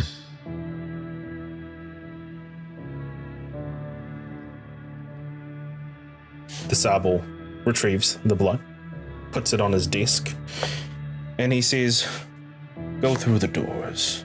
Sun Chi will be waiting for you." Thanks. Like to hear back about that. Sure you will. You walk out of the room. Tenseness in the air, tenseness around all five of you as you walk out, and what you see when you go out of the doors is another room. It's a room where... As we leave the room, Jack will say, "Thank you for your hospitality and for inviting us into your home." Anytime, Mr. Davis. I'm sure we can come up with deals too. I am very curious about your kind and your particular craft. Perhaps there'll be ways in the future where we can mutually benefit each other. Goodbye. Is Portia still in the room? No, Portia just pushed you in No, the room and just closed the door. Okay. But the five of you open the doors, and you see another room there where it's like a ritual area. There's like books everywhere, and you see Sun Chi sitting at a table, who almost wasn't expecting you to enter. She looks up and she just says, "Oh, I'm sorry, I didn't expect to see people here.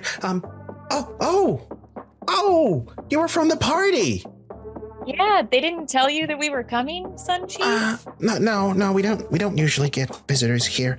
We welcome requested to the you. chantry. Yeah, it's terrifying. Huh? Terrifying? What do you mean?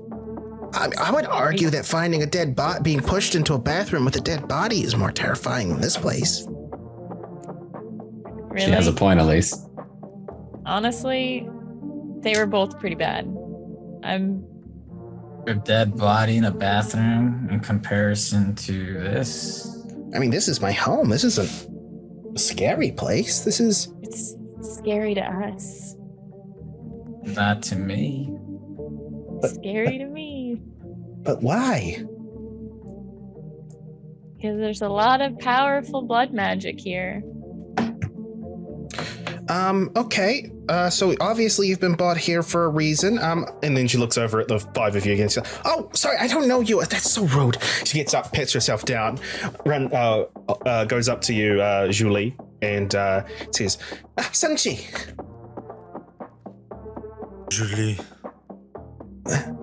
Your He friend seems immediately looks away. Your friend seems very uncomfortable. I don't know why. Is he also scared? Scared of a lot of things. Don't know if he's scared, but definitely No, he's uncomfortable. he's definitely scared. Okay, well, how can I help you today? I need you to help me find somebody. Oh! Okay, that's what you're here for. Okay, I wish DeSable had told me so I could have done practice runs, but no, that's fine. I can do this. This will be fine. Right. You sure? Yeah. I have a... Okay, all right. So, you're gonna have to follow me for a little bit, but I think this will be fine. I just need to prepare some things. She just rummages through the desk and starts like throwing. He's like, no, not that. Where is it? I had it here somewhere. And you just hear like this clatter of things as she's like throwing them behind her. Look What at does the rest of the everyone, I'm room look like? It's like just this like sort of ritual room where there's like books and tomes and like candles lit around. It looks like this is where she practices rituals and whatnot. Ingredients and stuff? Yeah, there's like ingredients on like shelves around. He said, no, not that. Well, where is it? It's gotta be around here somewhere. Anything we can do to help? No, just one second. And she goes down. Give me a wits awareness, please, all five of you. Elise is looking around at the stuff too. All of the different Yeah. things, picking them up and Julie will be doing the same, but also trying to avoid attention. Wits awareness. If it's another 2, I swear to God. 4. 2 or 4. It's half. Still Oh my rolling God. your streak. All right, what did everyone get? That's 2 2s. 4. I got 2. Okay, Julie and Lou, you two notice this. When Jack offers help, you hear Sanchi mumble something under her breath very aggressively. You don't quite get what it is, but she's very aggressive about it. It's completely antithetical to what you've experienced so far with Sanchi. Is everything okay? No, fine. Everything's fine. Just give me 1 second. I just gotta look for... Meanwhile, Elise, you're busy looking around. You see vials of like fermented animal parts. There's like an eye in one. There is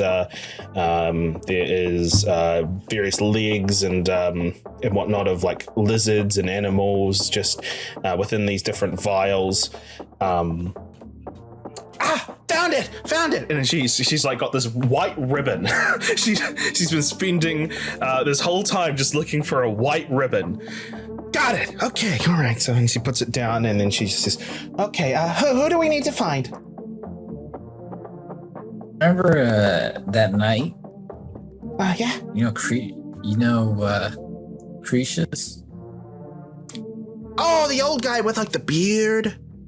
Oh, that's good, because it works a lot better when I know what they look like. Okay. All right. And she kind of like stretches a little bit. And she is going to put the ribbon down flat on the desk. She's going to get her hand, grab a dagger, cut her hand. She's going to force some vitae out. Gets hungrier. Where is... So the original roll is intelligence plus blood sorcery, and the difficulty is 1 plus the... So that would be a difficulty 3. Intelligence, blood sorcery.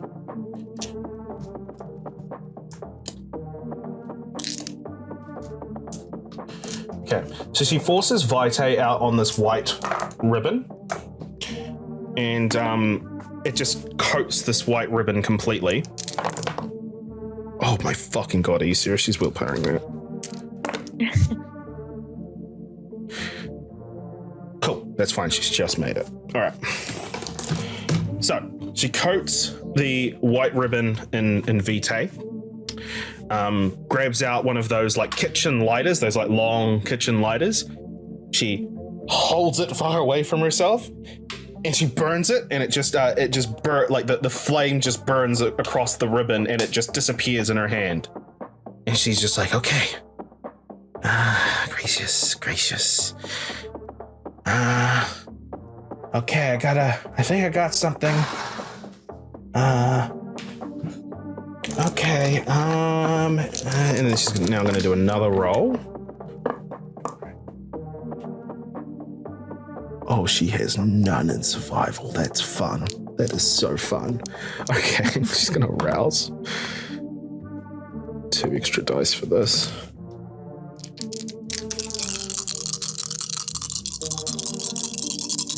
What is happening? Hopefully nothing bad.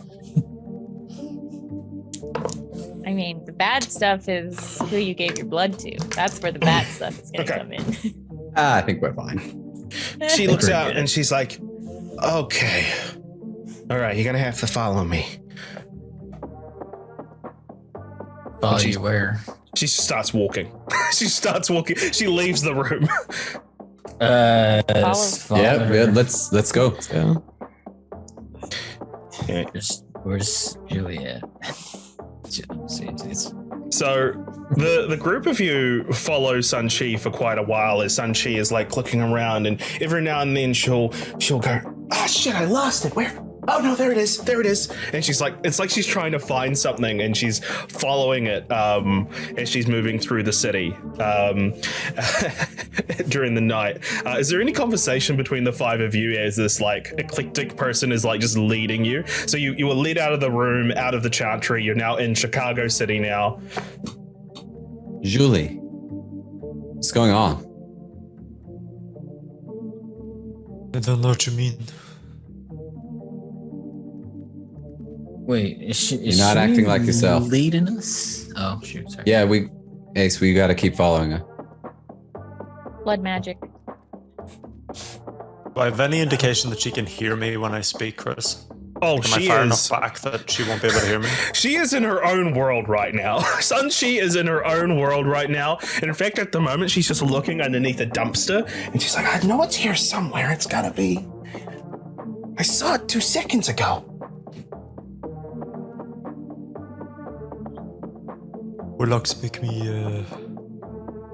nervous about my clan. Why's that?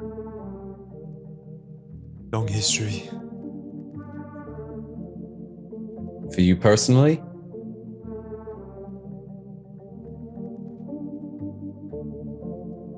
I don't know.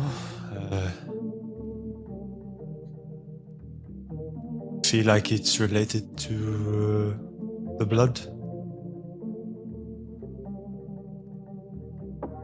Found it! Okay. No, And then she just continues on. Make me uncomfortable. Angry. I don't know. I'm still carrying this box. Lou, can you hold it?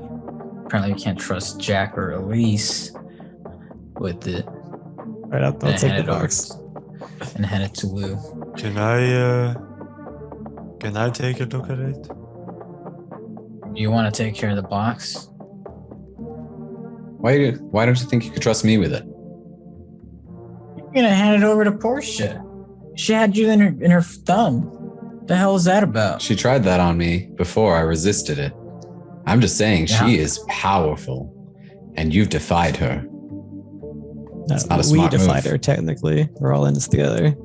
Yeah. We all defied her. I was gonna hand it to her. Don't lump me in there. Hey, Yeah, why we are all you gonna defied hand it to her. We're a family. Because I thought she was gonna help me help you. That's why. I don't even know why you spilled the beans on that.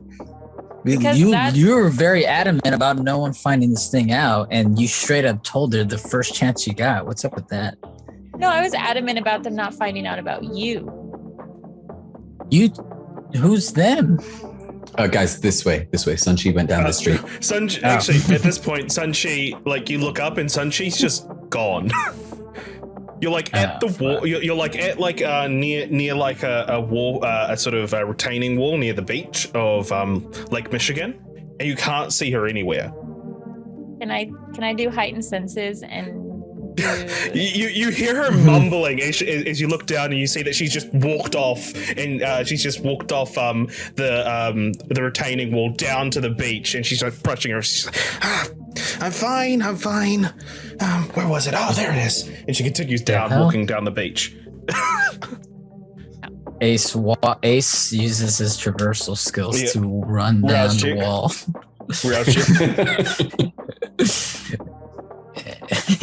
Blue? You mind if I have a look at it? No, I'm gonna hold on to the box for now. As Ace asked. Yeah, you've already seen it. It's a bona fide tongue. What do you want it for? Maybe I can understand what happened to him. Our best chance was with the Chantry. They have the most experience with things like this. So, eventually, as you guys are walking down the beach, Sunchi stops, and she just points towards Lake Michigan, and she just says, "This is kind of where it ends." They're in the water? Yeah, maybe a boat. Okay, so it's like I see this like trail where the person has been in the last wee while, and I can see it ends here. So he got on a boat and left? Maybe. You can't see past the water? No, it just kind of ends. How is that possible? If he traveled across the water, shouldn't the trail still be there? Suppose. What do you mean by ends? Like, this is where it stops. The water of Lake Michigan crashes against the shore. Shouldn't he be here? You're the expert, Sunchi. Do you know what this means? It could mean that, it didn't work as well as I thought, and I lost the trail halfway through. I could probably loop back around. I don't know, but this is where it ends. Is it possible to hide this trail? Anything's possible. You don't think he would walk out in the sun, right? I don't know, would he? He wasn't mentally stable. Would you be able to tell? Looks down at the sand, kicks it. Well, he was old, right? Yeah. Well, if that did happen, it was during the day, maybe the water washed it up.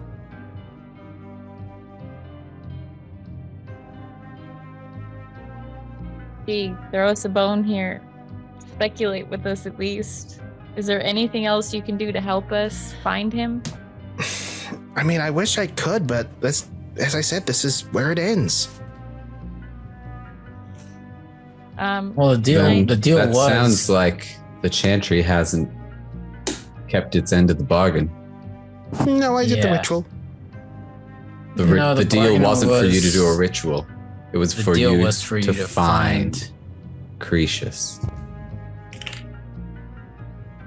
I don't know what to tell you. Can I do sense the unseen and see if I see anything?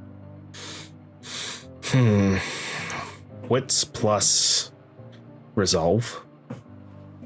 Don't you mean discipline? Sorry. Yeah. Because it's wits or resolve. Wits or resolve plus all specs. Please make sure you're pressing the right button, by the way. How do I do 3? I only know how to do 2. Wits or resolve. Wits or resolve. I'm gonna do resolve.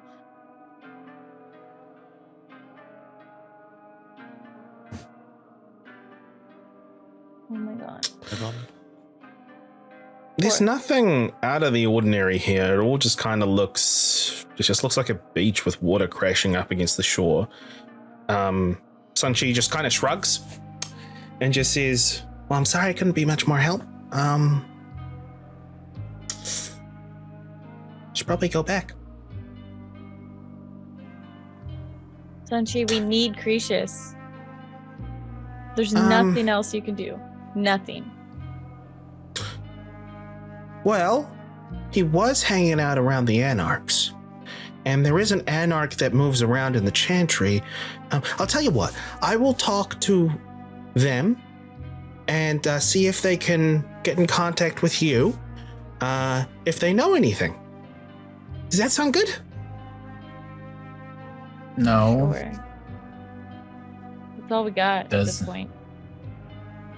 Well, I'm sorry. Look, I am literally I did what I could, and this is where it ends. At this lake. So the Chantry didn't hold up their end of the bargain.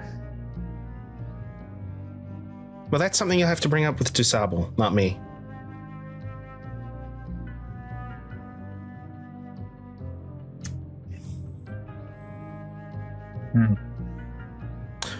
All right, goodbye. And she starts walking away. Maybe there's an island on the lake. She says, oh, but one thing, and she pulls you aside, Jack, very hurriedly. By the way, I just want to let you know that I know you're trying to be very helpful and all, when I was doing the ritual, and and I'm sure you thought that you were you're being a nice gentleman, but don't ever fucking tell me what to do. Don't you ever try to interfere.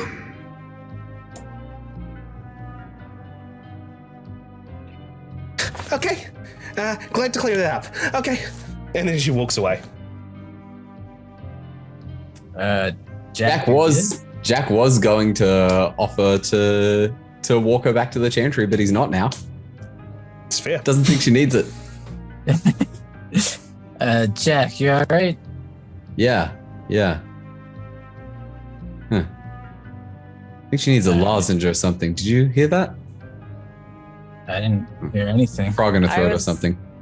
Looking at the And water. ever trusted Jameer. All right. Maybe there's a cabin on the lake or something, and it ended because he got in a boat and I don't know, maybe. But shouldn't he see the trail going through past the water? I don't know. don't have experience with this kind of magic. Yeah. Julie, when we first met, you wanted a vial of my blood. Do you do this kind of magic?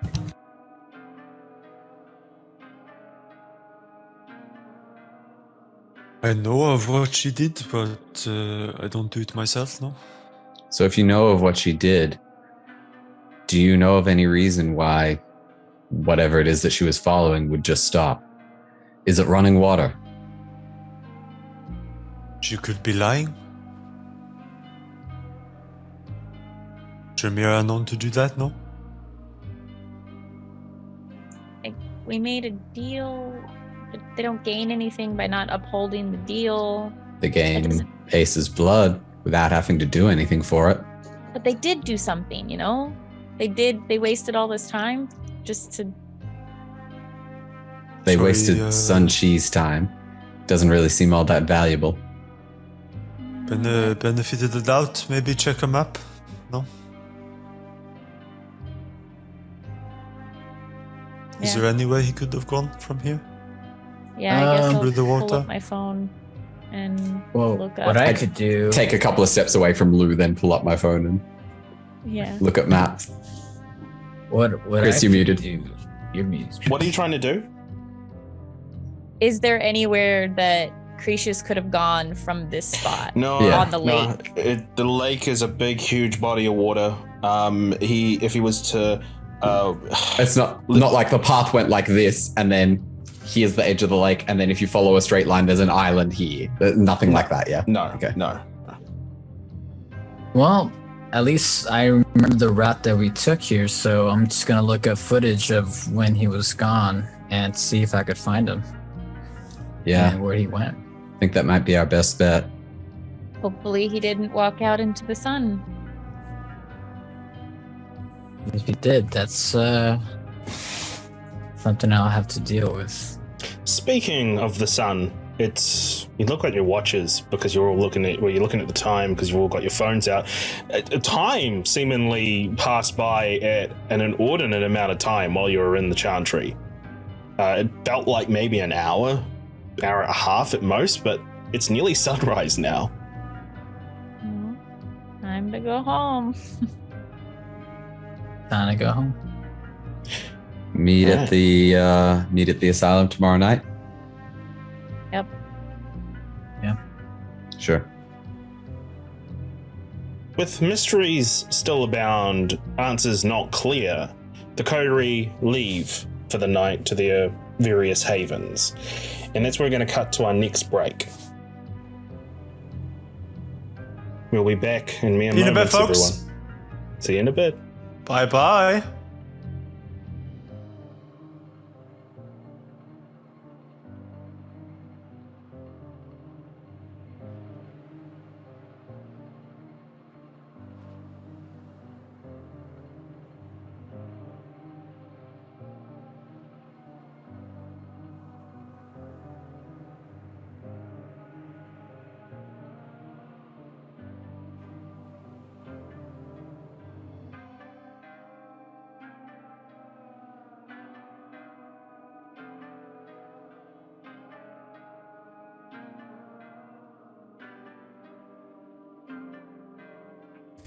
Hello. Hi. Kieran, continue what you were saying. I was just going to say Jack also wants to feed. Cool. Okay, well that makes the We are most back. sense. Hello. So, thank you all again for sticking around. I hope you enjoyed the break. We're gonna jump back in as the day goes by in Chicago. The humans, the mortals, they continue their affairs, and another mundane day goes past where not too much has happened, at least as far as they're aware. There's a report of a carbon monoxide poisoning at an apartment in Lower East Side Chicago, where which caused mass hallucinations. And caused a guy to kill himself with a shotgun, who was also cooking up drugs in a room, which also contributed to some of the mass hallucinations. At least that's the story that the media is spinning right now. But we What about continue Marcus on. Truman? What's he spewing? I'm sure there'll be a news report for that in the near future. So we continue on. As we open the night, everyone's done a rouse check, right? Yep. Yeah. Can Yeah. I fit on the 2 bags I got in the? We'll cover that in a second. But first, what I want to cover is Jack. You awaken in your haven a mess of, well, we've never really described it, and that's probably for good reason, but the walls aren't exactly all made out of stone and wood, let's say. But you awake, flies buzzing as some have burrowed their way down here to find the succulent walls themselves. But you're used to that by now. You get up and you said you wanted to feed, right? Yeah. Your thrall, well, your thing is still there on the ground. His face is messed up from that one time you decided to do that, and he's still got a stake through his heart. But he's still there, unmoving. So, you feed from him? Yeah, I'm assuming, like, we've just sort of come off a time skip, haven't we? Yeah. Yeah, so I'm assuming during that time skip, I would have got some mortals, replenished him with blood. What I'm going to say is there's like a makeshift blood transfusion type of situation here, where it's like there are tubes into his body that lead into a blood bag that's stuck onto a hook nearby, and you just replenish that every now and then. So you feed from him. How much are you taking? 200. Nice. As you do, you notice something odd. There is a breeze coming from behind of one of the slabs of flesh in the wall. Never noticed it before. But Gonna check it out. You move towards that, move it out of the way, almost like a parting giant leaf, and you can see a tunnel behind there. A tunnel that's been burrowed that definitely wasn't there when you first moved into this hideout. And it loops around and down. All right, I'm gonna get my gun and I'm gonna head down there. You make your way down. It's dark here. Extremely dark. You don't have the eyes of the beast, do you? I think I do. Yeah, I do, actually.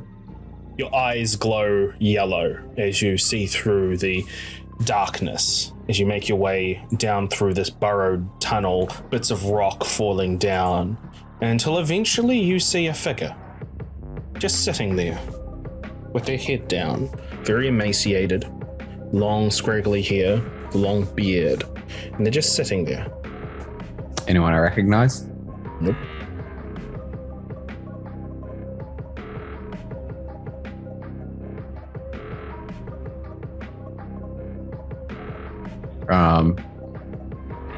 And is this just sort of like a cave, or what It's sort like of? it's like a burrowed tunnel that goes down and around. And I'm going to say that you see him in the distance. He doesn't notice you there at all. So you see him in the distance ahead of you.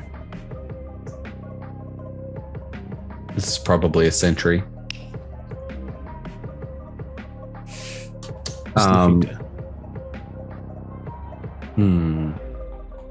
You can see around him there are like rats that have been bitten into, but unlike a kindred, for example, who would drink the blood, these rats have just been, their flesh has been ripped out by teeth of some kind.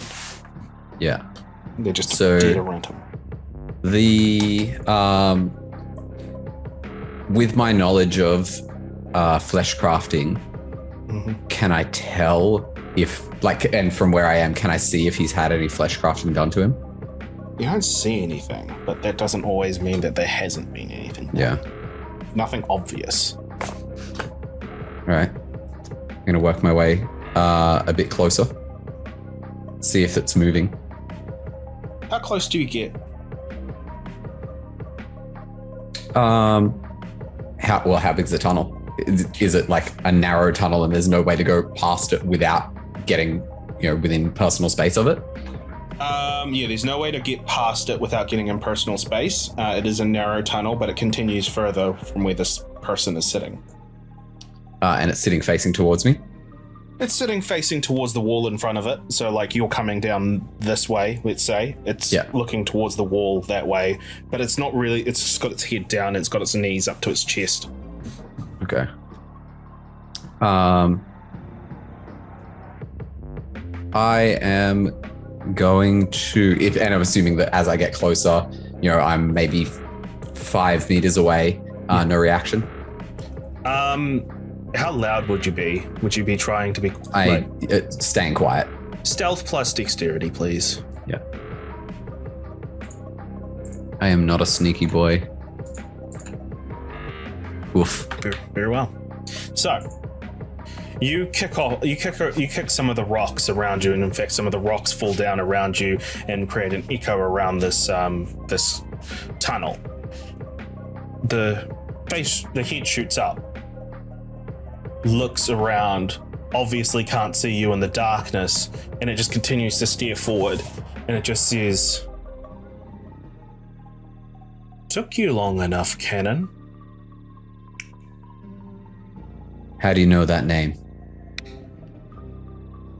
They grab something on their other side, stand up, Rifles up. they hold up an unlit torch, flick a lighter a few times until eventually it lights. The beast inside you is startled for a moment as this fire is lit, and it holds it, but it's more for sight than anything. Yeah, You I see look this- around. Is there anything flammable? No, nothing flammable. Okay, so it's not like a trap. You know exactly why I know that name, Cannon. Now that you're free of your obligations, we can talk more freely, can we not? This man talks as his teeth, parts of his teeth are missing. Looks to be possibly a homeless vagrant of some kind, but he's very emaciated. Blood dried around his beard from obviously eating the rats around him. Only people who know that name are dead. Well, So unless this is some blood magic bullshit, blood magic bullshit, or the next step in our goals. See, you're not speaking with this hunk of flesh. Disgusting, much was putrid obvious. thing. I'm talking through him, like I talked to you through the other in the house. How far have you fallen, Cannon? You used to be so dedicated. Was that just because you were following your sire around like a lost little soldier? You always had to have others tell you what to do. so you're not. Who are you?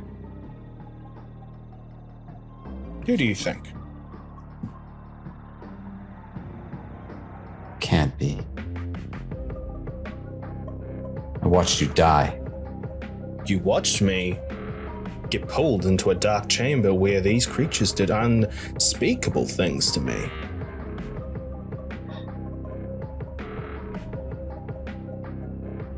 How'd you find me? I wasn't looking for you.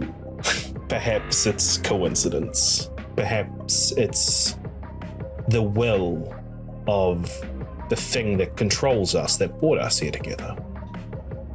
But we're together nonetheless. What do you want? Well, what I want is the same thing that we've always wanted. To stop those that control us. In pursuit of the father that was spurned. But I don't know if you stand for that anymore, Cannon.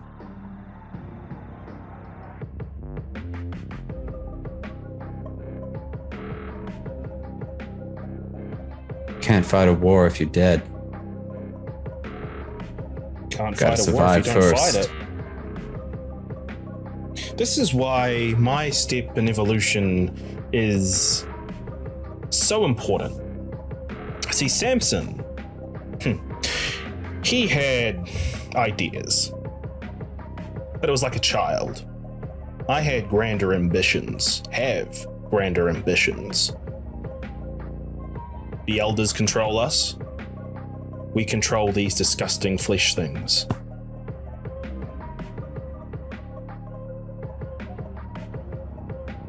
So what are your ambitions?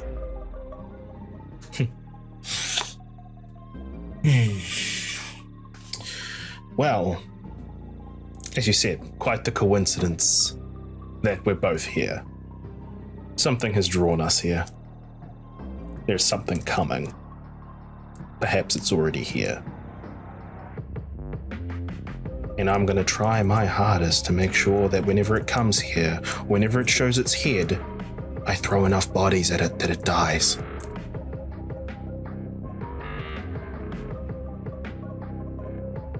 But your friends are not making that easy. Now I do understand that the vengeful artist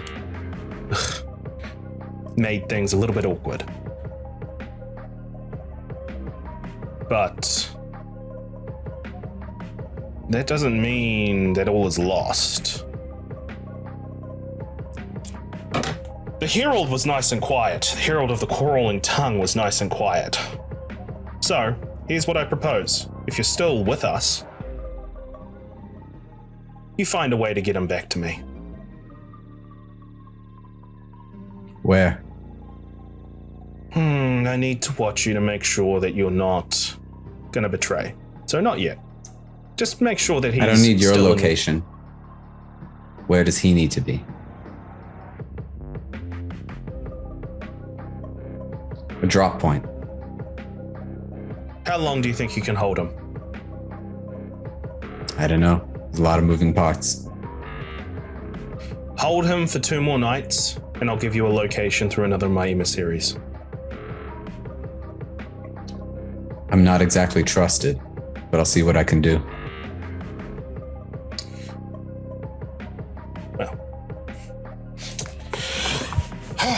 Well, if that's all, it's nice working with you. Be again, aware, Cannon. they'll have eyes on him. Yeah, just make It's not sure. going to be easy. Just make You sure that and, the eyes are on him where you can grab him when the time is right.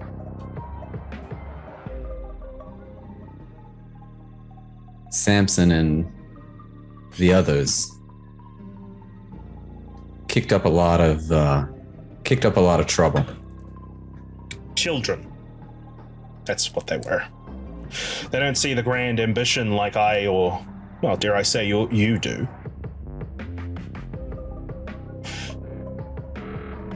So, we need to remain in shadows while we build forces in secret. It's been a long time, Mac. Nice seeing you again, Cannon. And the man, puts the torch against himself, and he just combusts in flames as you walk away, and as the beast flares and flutters within you. As I walk away, I'm going to look for anywhere that I can kind of kick down the tunnel, cave it in behind me. Yeah. There'll be you'll see that there's this person that Mac has controlled has they Some kind of support strut in there that I can knock out. They prop the tunnel up with supports. You kick it down, and the cave tunnels behind you. Now, we cut over to Ace. Now, Ace, you wake up for another night, frustrated, angry, the blood in you boils. This newfound rage is more palpable than ever. And the first thing you hear as you open your eyes, well, first of all, your sleep wasn't restful. Normally, when you go to sleep, you just see darkness, you see oblivion, the void. But you didn't this time. What you saw instead were flashes of Mateo's life.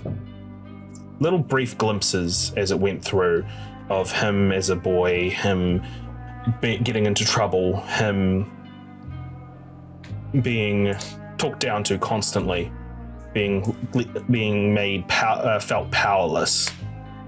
And then he was offered the embrace, where he thought he could be powerful. But yet again, he was under the thumb of his sire, who constantly held him under her heel. You feel this resentment, this anger towards that. Do you say anything to yourself, or do you have any thoughts to yourself?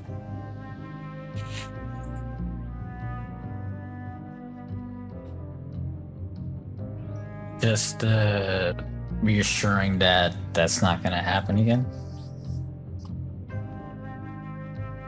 No, because I'm dead, right? Reassuring to himself. Ace. Ace reassures himself. Keep telling yourself that, kid. You go to the fridge, grab 2 blood bags out. You pop one, drink it down. As usual, it doesn't nourish you, but it tastes disgusting on your tongue as you drink it down. It never really tasted like anything before, but this just doesn't taste nice. You take another one, you drink your second one to take off for hunger. You still feel the beast unsatisfied within you. After a few moments, as you try to hold everything back, it comes back out as you spew all the blood out within your warehouse.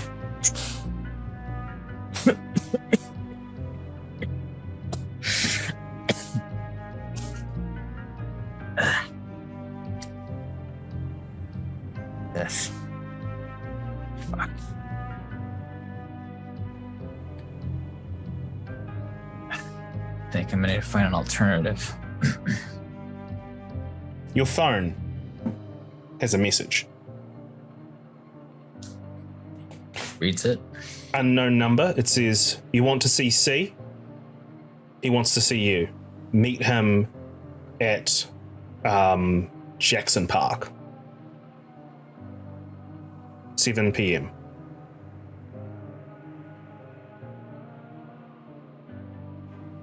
Gonna bring my friends.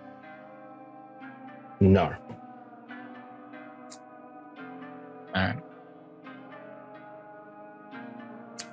Put K. Okay. I'll be there. Cool. It's about 6. If you were going to meet up with the coterie, you probably wouldn't have time to go to Jackson Park as well straight away.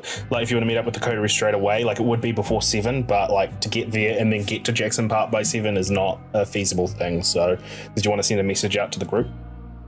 Yeah. I'm gonna tell everyone that I have to go to Jackson Park alone to see Crucius. How does everyone respond? Except for Lou, obviously, but Lou will be with Elise because Lou stays at the asylum. Yeah, he basically lives there now. I would basically just say, be safe. Jack writes back, let us know if you need backup. I can't use a phone. I don't know why you presumed I could reply to this. I don't think I've given Julie a phone. No? I don't think I've given you a phone. Okay. So, you head over to Jackson Park. Jack, you're heading over to the asylum. Julie, is there anything in particular? Well, actually, you would have received a communication during the day, and it would have been from a person that you normally get occult artifacts through, somebody that gives you leads, and it just says I have a lead on an eye. That's all it's got, an eye. Doesn't give you much more context than that. There's plenty of things that the eye could be, but Okay, what do you want me to do with that? I don't know. Obviously, I can't reply to that myself, but I would ask Amy to reply to that in some sort of way. Should we set up a meeting time with your collector?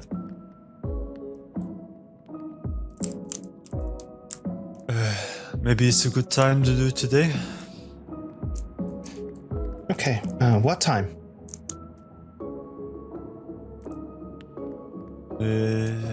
2 hours. I need to see some patients. 2 hours. Okay, understood, Doctor. I will get the message and I will I will make sure that that's done. Thank you, Amy. Yeah. And so you head off to the asylum now? Oh, I'd be feeding first. Okay. Yeah, you have a herd, right? I do, but if it means I lose a dot in that, I'd rather not use it. Okay. You just do a hunting roll for me. Nope. No luck. I'm gonna whoop her reroll on that. Thank you very much. One. There's a rat One somewhere. hunger off. We used up all the good I'm rolls. fine with one hunger off. One In the hunger is pre-stream. better than no hunger. Okay. Yeah. Then I don't think I'd head to the asylum though. Where would you go? No, I would head to the asylum, yeah, for reasons. Okay. So you It's head to the still asylum. Week? Is it It's still, still a the week. weekday or is Still it a the week. weekend? Yeah. Okay. Yeah. Is there any conversation between Elise and Lou before we move forward? Maybe even regarding Ace and how he's left, or I don't know. Is there any conversation between the two of you? I would let him know that Ace isn't coming tonight. Hey Lou, looks like Ace got a message from someone. He's not coming tonight. He's got to go meet up with Cretius, and we're not allowed to go with. Was it from that anarch in the chantry, or did he say? He didn't say. He just said that Oh. he's gonna go meet up with Cretius, and it has to be alone. So Well, I don't like that, but I guess I don't have a choice. yeah, I mean, none of us like it, but he is more powerful now. Yeah, he's gonna do something stupid with that power pretty soon. It's probably the only way he'll learn. I just hope it's not a death sentence. Yeah. So, at some point, Chad will come up to you, Elise, and will say, ma'am, that guy, Carol, he's come here to talk to you. Oh, thanks, Chad. I'll go. Everything Hi. fine, ma'am? By the way, we haven't spoken in a while. Yeah, everything's kind of how it usually is. It's not great. But yeah, it's okay. How are you and Jazz doing? Yeah, doing as best as we can. Yeah, I really gotta do something for you guys. Excited for the trip, though. What trip? Mexico. Told me last night before you went to sleep. I told you that we are going to Mexico? Yes.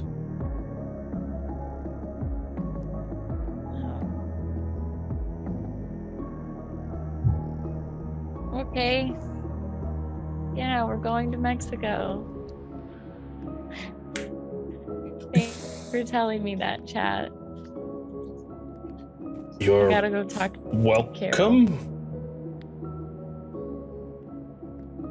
Okay, all right. I leave to go talk to Carol. Hey, Carol. Elise, my What's favorite, up? second favorite person. Yeah, what's up? So I know you told me not to look into the little snafu that happened here, Yeah. but you know, I decided to try looking into it because you know, Okay, So it seems to be another bar. Maybe it's a rival bar thing. Maybe the bar doesn't like this club being here, but it's I got access to the CCTV cameras. A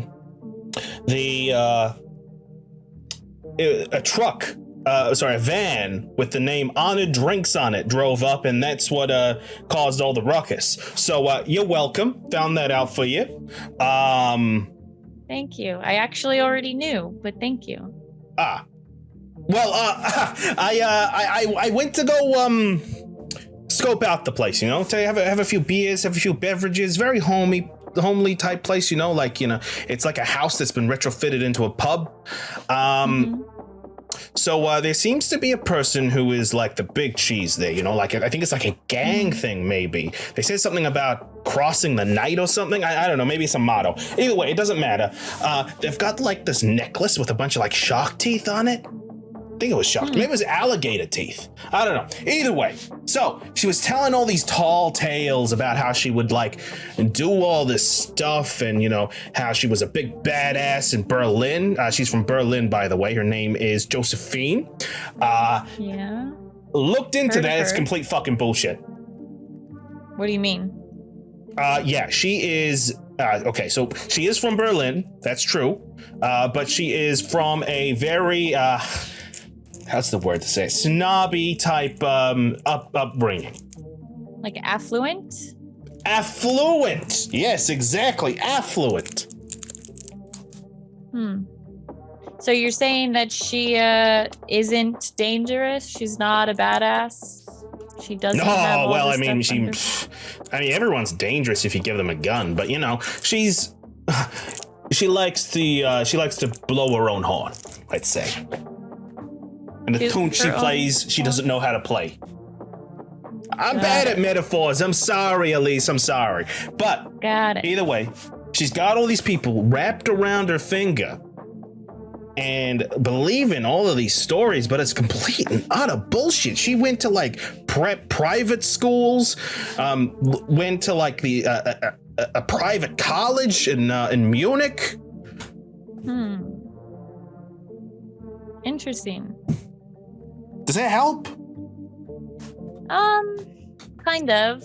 She is basically part of a gang, though, and the fact that they are organizing is dangerous, even though she may not have accomplished a bunch of stuff where she came from. Those might all be bullshit stories. She has been making some moves here, as my club is an example of. Well, what do you want done with it? I mean, you're just an investigator. You can't do anything, right? Well, I can't do anything, but, I haven't talked to Martin since, you let me out of your clutches. But I could go talk to him, maybe say a few things, get him to look into her, and if he looks into her, then maybe, something can be done. Martin is kind of... Okay. If you can leave me out of it entirely. Yeah, sure I can do that. Give me a wits insight.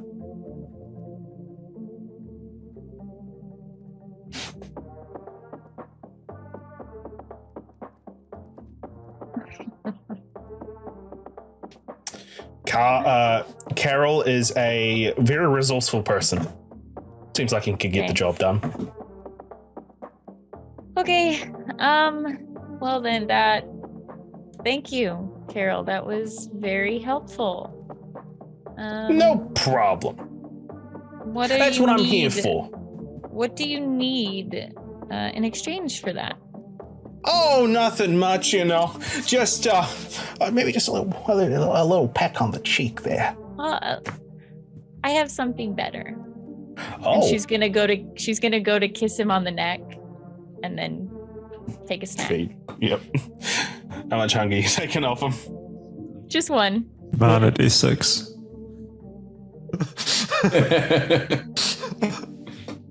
How is that? That is not inhumane. Okay. If anything, he's enjoying himself a lot right now. He's enjoying himself. He's definitely enjoying himself. That's a good point. Exactly. Is that a humanity 7 then, Chris? Is that what you're saying?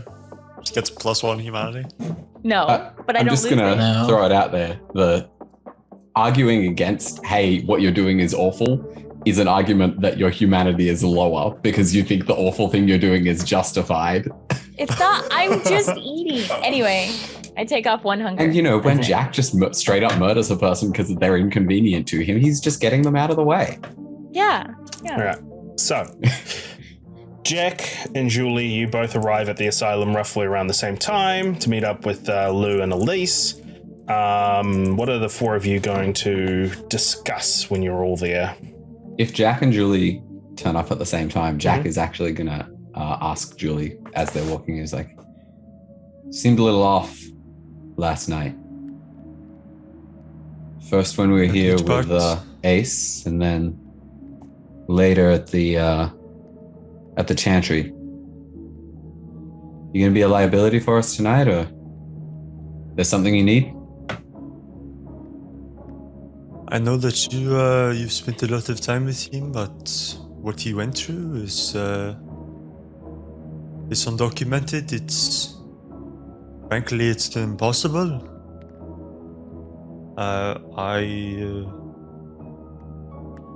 I'm struggling to be able to trust him.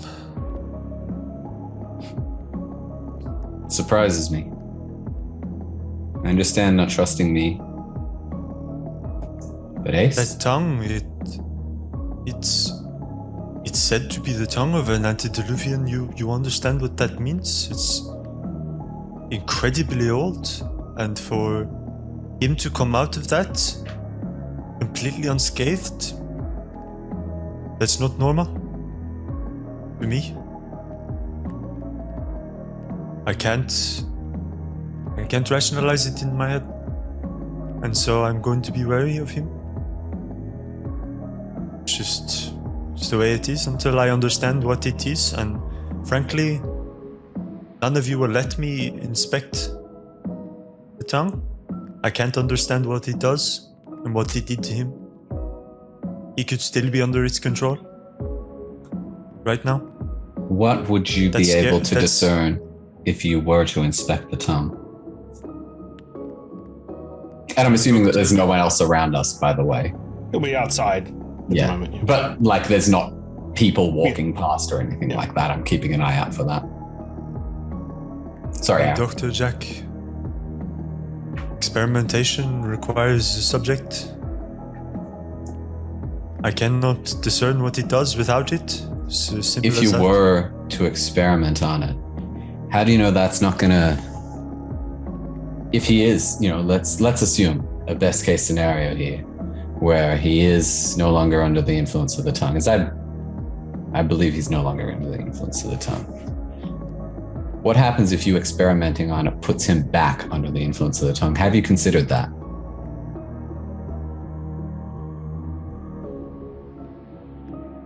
Experimentation has to be done.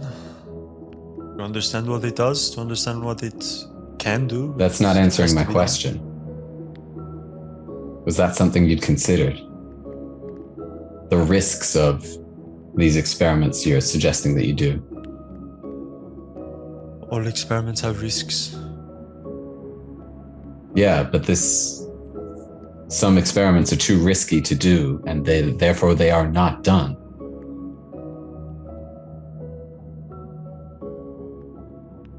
Frankly, I was in the room with it, and it completely took him over and caused him to change his entire being. And that's I'm my not question. idiot. How do you know that your You- experiments won't trigger that same thing? You noticed how he changed it. Cannot be left without understanding what it is. It just cannot. I'm sorry, it cannot. Have you had experience with some other similar artifacts? So that you know whatever these experiments are that you're wanting to do aren't going to cause more harm without giving you any knowledge. I understand where you're coming from. I just think it's important to consider the risks of taking that course of action.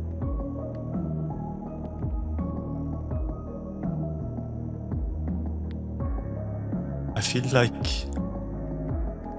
I can't without taking it. I have to know. I've been through this before. You've been through this before. You've dealt with other artifacts before. Unknown. All artifacts are dangerous. Every single one. The only way to understand what they are is to And what precautions do you have them in take? position. What precautions do you take to prevent your experiments from causing further harm? You have to have a controlled environment. That is the only thing you can do. Test these things in a place where they cannot hurt anyone but yourself. There's no wards that you can set up. There's no other sort of precautions. If this tongue is the tongue of an antediluvian, words will not help. But my understanding is that Ace came onto the effect of it because he could hear it. If I put it in a space where it cannot be heard, it theoretically cannot hurt anyone. You I think disagree? this is no. I just think it's. I think it's something that we should discuss with the group. Getting more knowledge from this thing. You know, whether it's something we could use as a weapon potentially. I definitely don't think that it should be kept between us without knowing what it is. What it does is too dangerous. Yeah, I think you're overlooking the potential dangers of, I guess, utilizing it. But I think this is not the conversation that I thought we would be having. That's not what I thought your concerns related to. I think we should probably talk to the others about this, see what their thoughts are. This should be a group decision. I have a question to ask you. Do you know what the Talmahara is? Does Jack know what that is? It's that language that we discovered. Translates to the true Black Hand. I presume you know what the Black Hand is another name for? What's your point? It's the last thing he said to me before we left, when he was in his coma. He whispered those words in his trance. I see that as an omen, an indication of what happened to him. An indication of what coincidence happened to that- him, or an indication of what's to come? There's no coincidence that he says those words and then he kills one. He Kills a consumes pretender. the soul of one. He killed a pretender.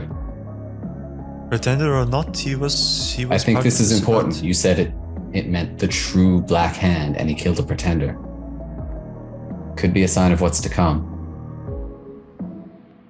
Could it not be a sign that him whispering those words means that he has to kill anyone who's not a true Black Hand? Is he now a servant of the Black Hand? I don't believe so. How do you know? I don't, but neither do you. How do I know that you're not a servant of the Black Hand? I don't. There's no way for me to know that.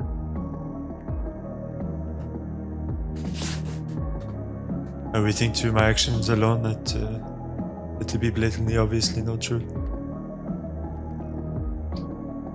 Could be But deep cover. It's up to you. Perspective, my friend, perspective. Perspective. So, at this point, do you two wander inside? Yeah. And as we do, I'll just say, look, I'll leave it to you whether you want to bring that up with the others. But I don't think it's a decision that you can make on your own. I understand. So, as Carol leaves, that's when Jack and Julie enter, and Elise, Lou, you see Jack and Julie. Are you going to head to the VIP room, I'm assuming? Lise, are our friends still here? Can I do sense the unseen?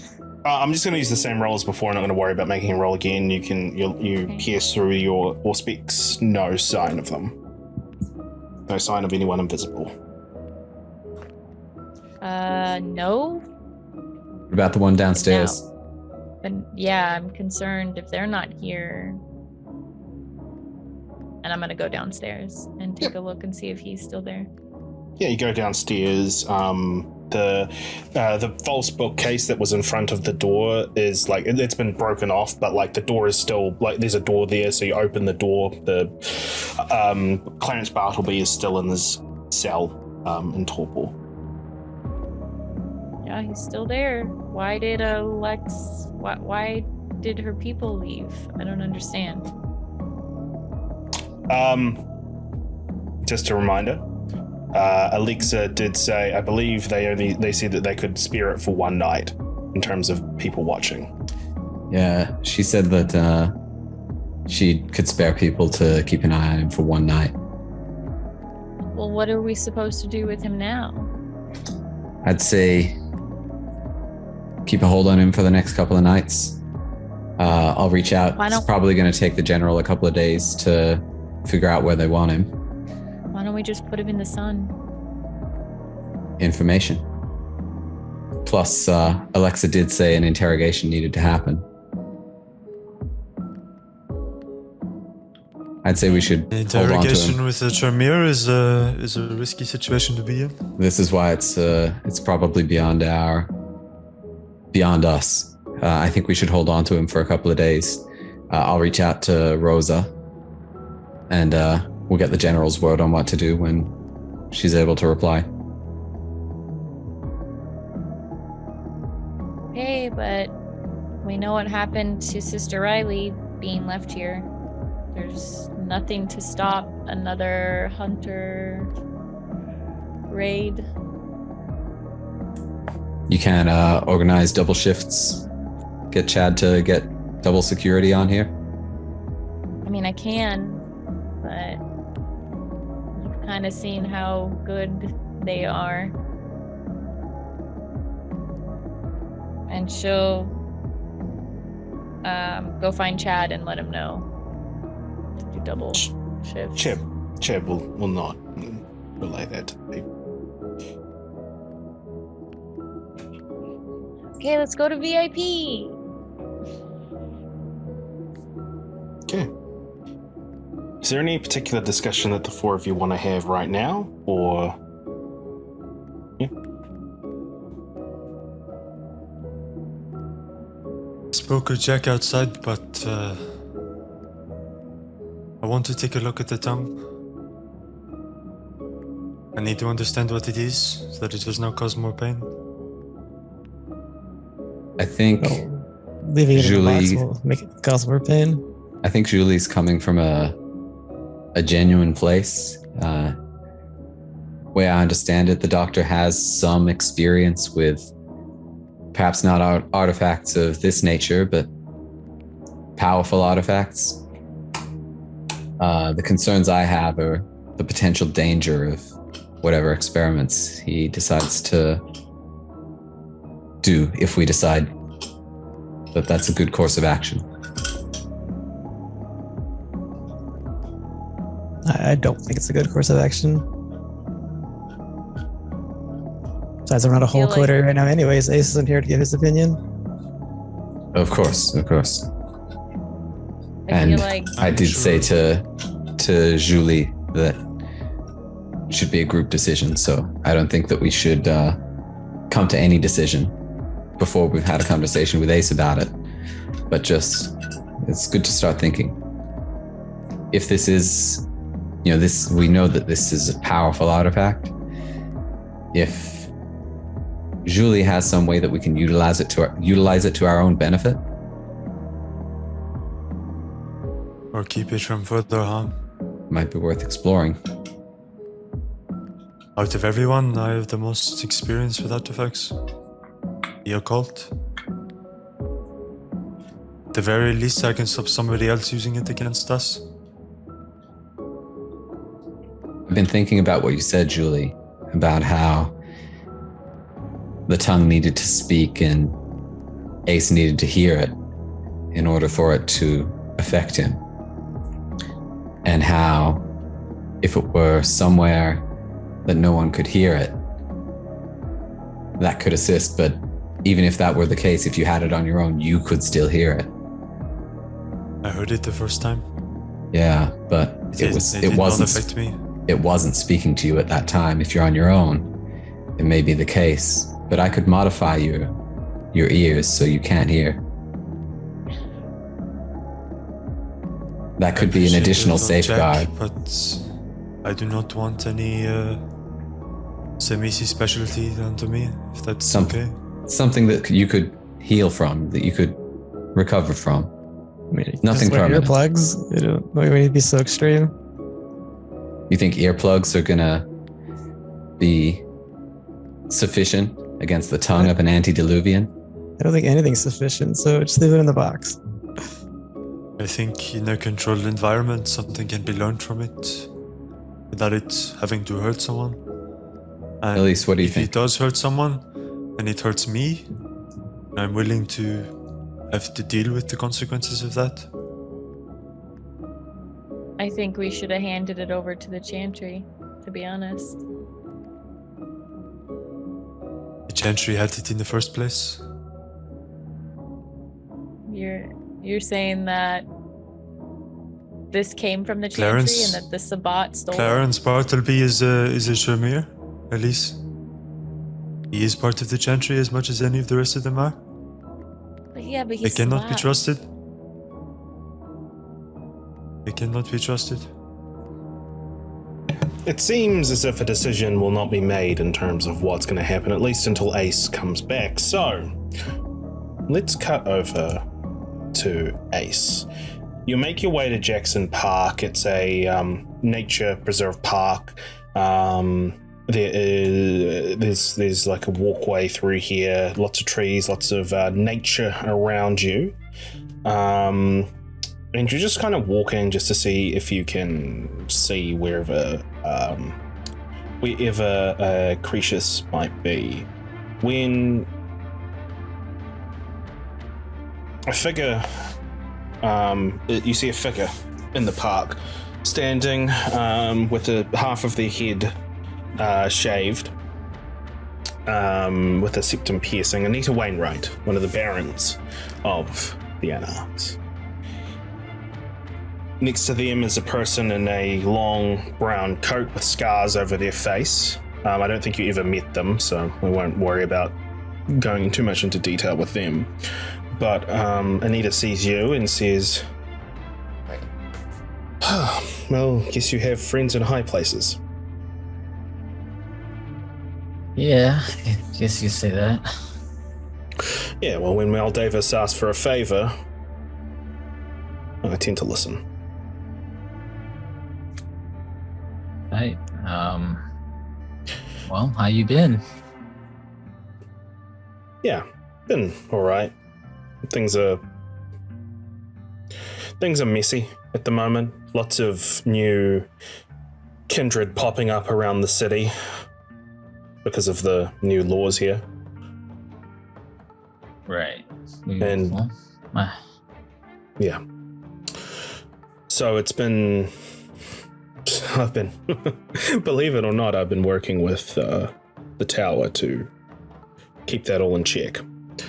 But, wow. color me surprised as well. But, strange times we're living in. Fair enough. But he's been wanting to talk to you for a while. Well, yeah, I got a lot of questions. I don't even know you get. Well, I don't know why you guys didn't communicate with me where he was at. Because we told him not to. All right. Is there a reason why? He was hurt really bad. He didn't need your shit to also think about. As I said, when Mel Davis asked for a favor, and also he is a grown man, so... The pagoda over there. He's waiting for you. All right.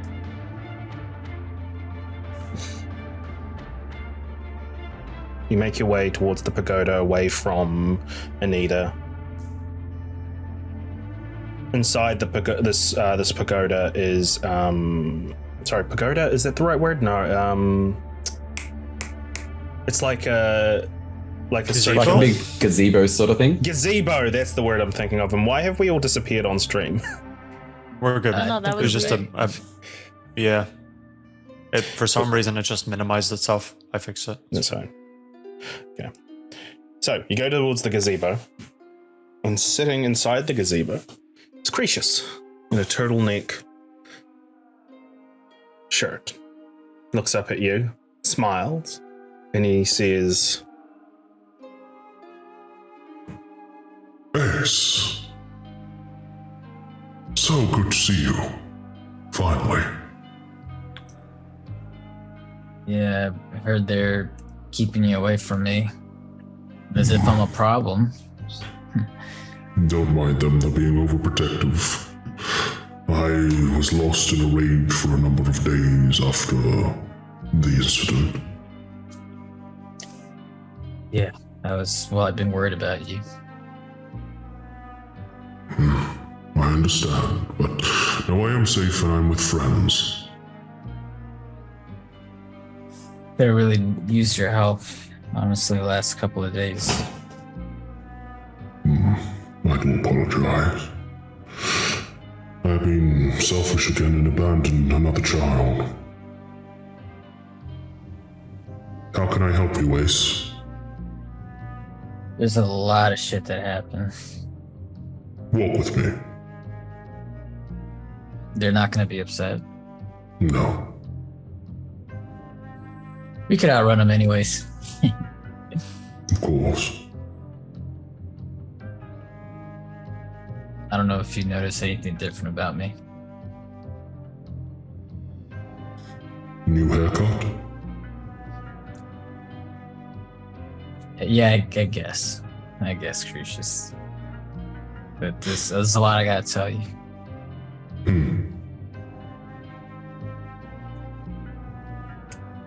I'm listening. Well, you know, coterie has been busy with snuffing out the flames, as you know, the Sabbat. Also, after the whole situation that happened at the meeting, I guess we've been kind of every big talking head of, I guess, leaders have kind of took responsibility of each of us. Now we have a babysitter. Who's responsible for Dr. Elise? Don't remember. Like, do I remember? I would have to remember. Could you? It's Newberry. Newberry. All right. I have two. I have think it's Jason two. Newberry. And I have Annabelle. Oh. Jason, Newberry, and Annabelle. Interesting. And Jack? Why do you ask for Elise first? Oh, no reason. Jack. What's Rosa. The general. Rosa. Thank you. Rosa. Yeah, I know. I want to call her the general. I want her to, it's Rosa, who's also the new general. Interesting that the gang will have such a station here in the city now. I don't know anything about politics, Cretius.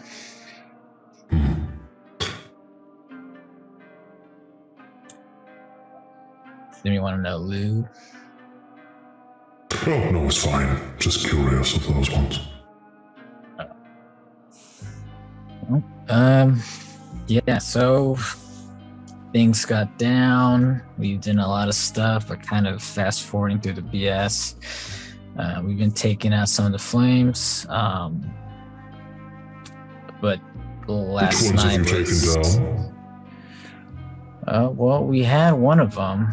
It's the Herald. What was her name? Not the Sister Riley. Samson. Sister Riley, you mean? Mr. Riley. Samson was. He already knows that Samson got taken out. Samson is the herald, though. Oh, Yeah. sorry. So So Sister Riley. Well, we took out Sister Riley. Well, we did. We had her in torpor, but the Sabbat raided Elise's club because one of the workers was a spy.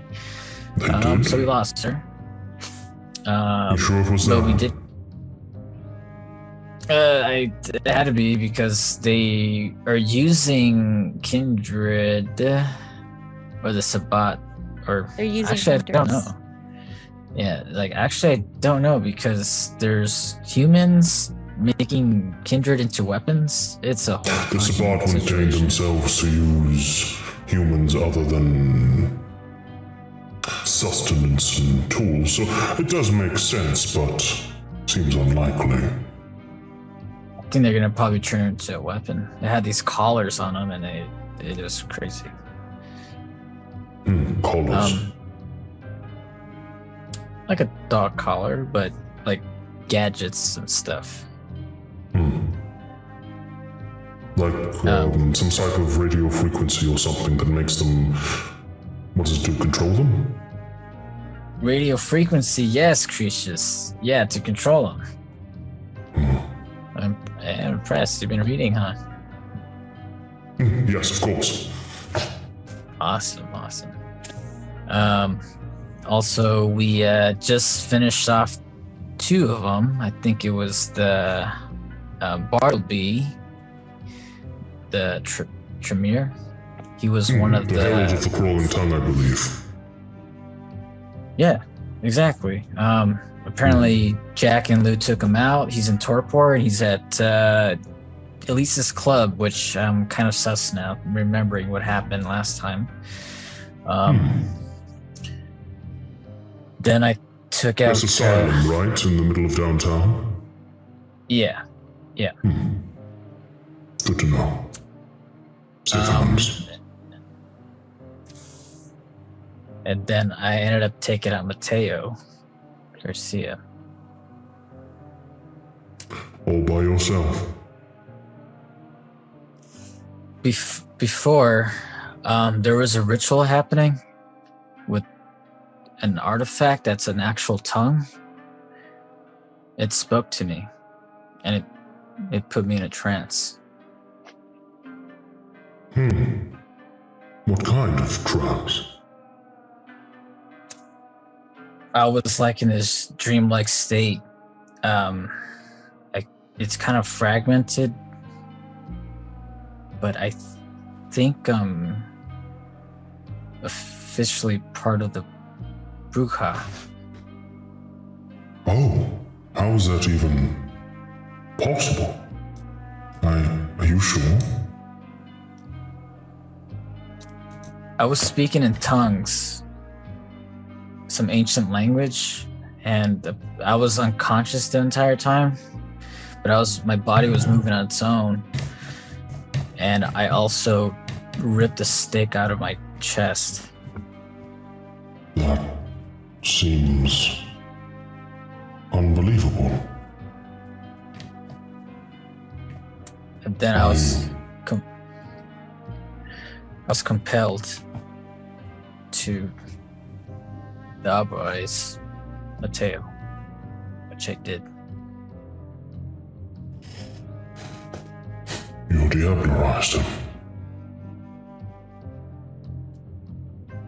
Yeah. Took his soul.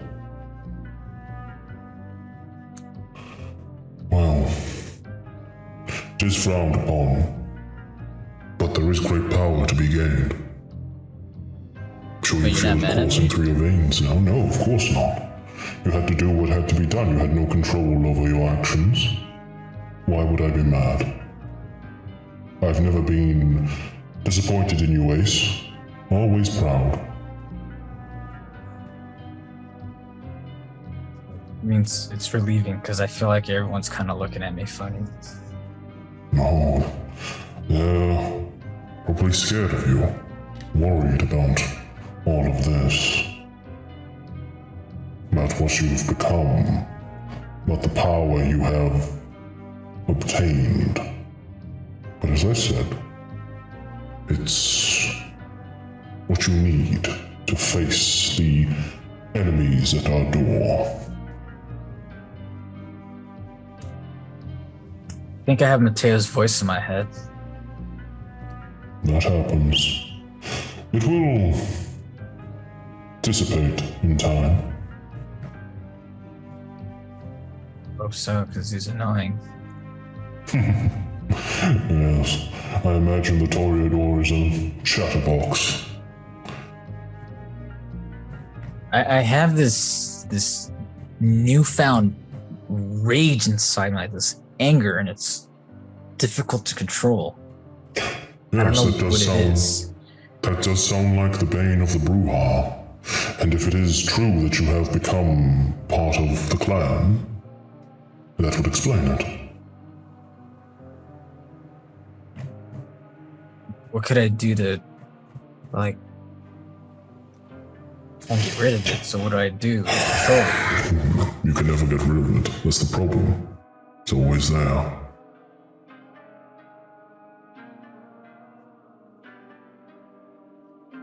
I won't hurt my friends, right? I cannot guarantee that. You can only try your best to control the raging beast inside of you and direct it in a path that will help you.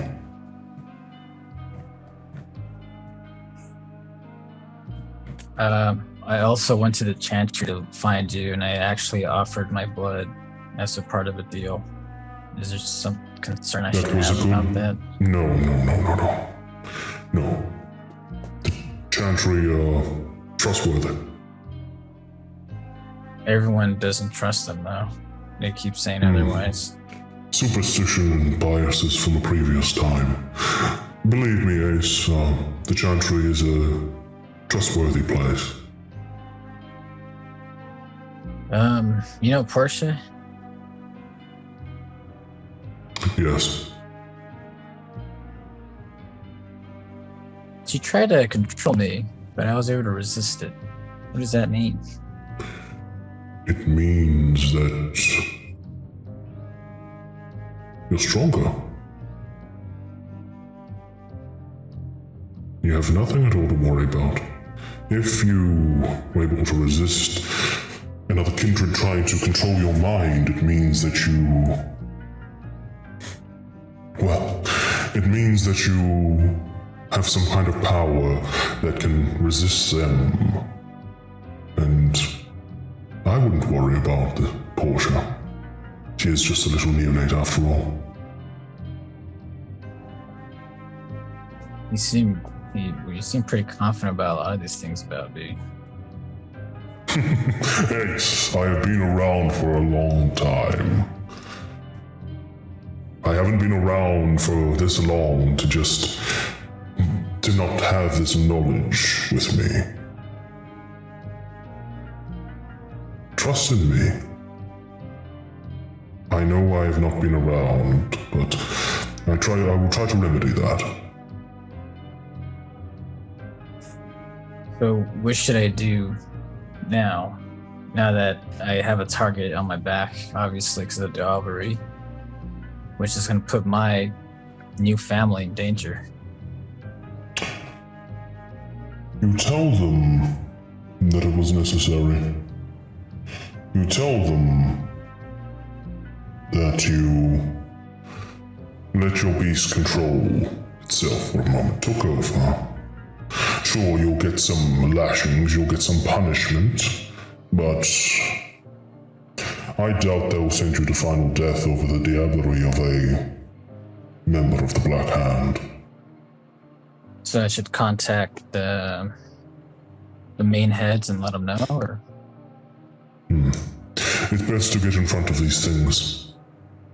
Control the narrative.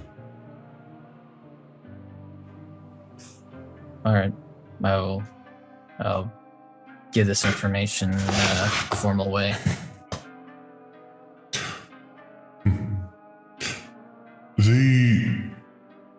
I want to circle back to the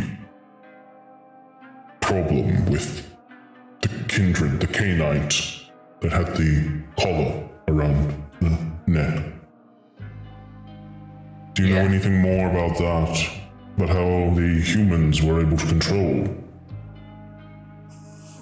I haven't had a chance to investigate that, but it's insane to me that they're able to control kindred like that. They turn them into this, you know how sometimes kindred just go into like a beast mode? No. That's exactly how they are, and they're in that state, but controlled. It's insane. Do you know where they were keeping this kindred? Like before? No idea. You know some stuff about it. We know About, we like, have a the bar location? location. Yeah. Oh, I didn't know they kept them. I didn't know they kept them there, did they? Well, you know that that's Well, where a lot of the stuff, Well, you the can assume that sciencey they did. stuff. Oh, That's Yeah. what the medical center is where the North Beach Medical Center is where a lot of the science stuff is done, which is what was told to you by the agent. I dilute this information to Cretius. Thank you for telling me. I shall. You also know the name of the doctor, by the way. Oh, and also give the doctor's name because I know the name of the doctor. Howard Quinn. Very well. Don't worry about that. I shall deal with that myself. That's a relief. My team and I have been over our heads with so much tasks. Especially if Sister Riley is there. We don't want her in their hands. Yeah. Another thing, I also blood bonded with the Olaf. Who's Olaf? The One-Eyed King, he's in charge of the gang, I forgot the name of the gang. What's the name of the gang? Ex-Vitae. No, one LK. Yeah, Vix No. Vite. Oh, Oh, 1LK. 1LK. Yeah, Ex-Vitae was the opposite one. That was And Sweet Pepper. he Apologies. and he wanted me to pretty much take over your position in Chicago. I don't think there's much more of a position to take over, to be honest. He's very adamant about going against you. Is there I will some look history into- between you? Not as far as I'm aware, I don't even know his name. I will look into that. Meanwhile, Lace, I will give you my phone number so that you can text me. Oh hell yeah, dude! Yeah, it's All always right, important to keep constant lines of communication open, especially if you need help. That's a relief. I feel so much better. Thanks. Well, anything else? It doesn't seem like you're saying that you need help, that you're trouble, but it seems like you're handling yourself well, Ace. I just needed help with these things going through my mind. And you've set me at ease. Yes, don't worry. And if any of your friends talk about this experience with you and say that it was a negative thing, and well, they're not really your friends, are they? I guess They not. should be, instead of focusing on the negative, they should be focusing on what's best for you and what's best for them. That's true. You're mighty, Well, I mean, you're mighty now, Ace. You're powerful.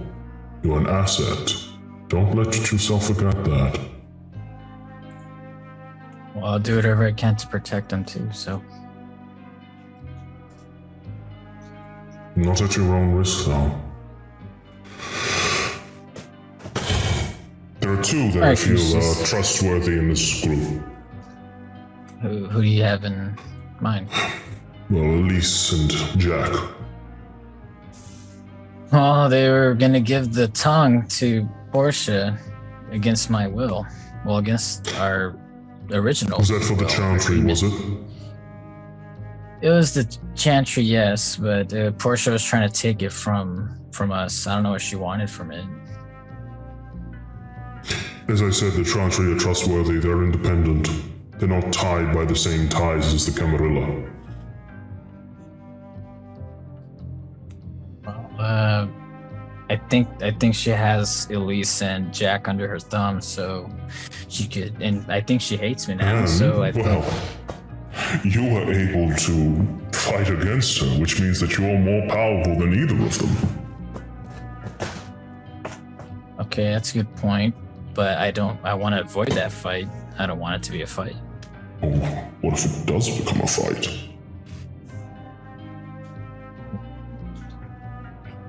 We're gonna have to talk with their hands, I guess.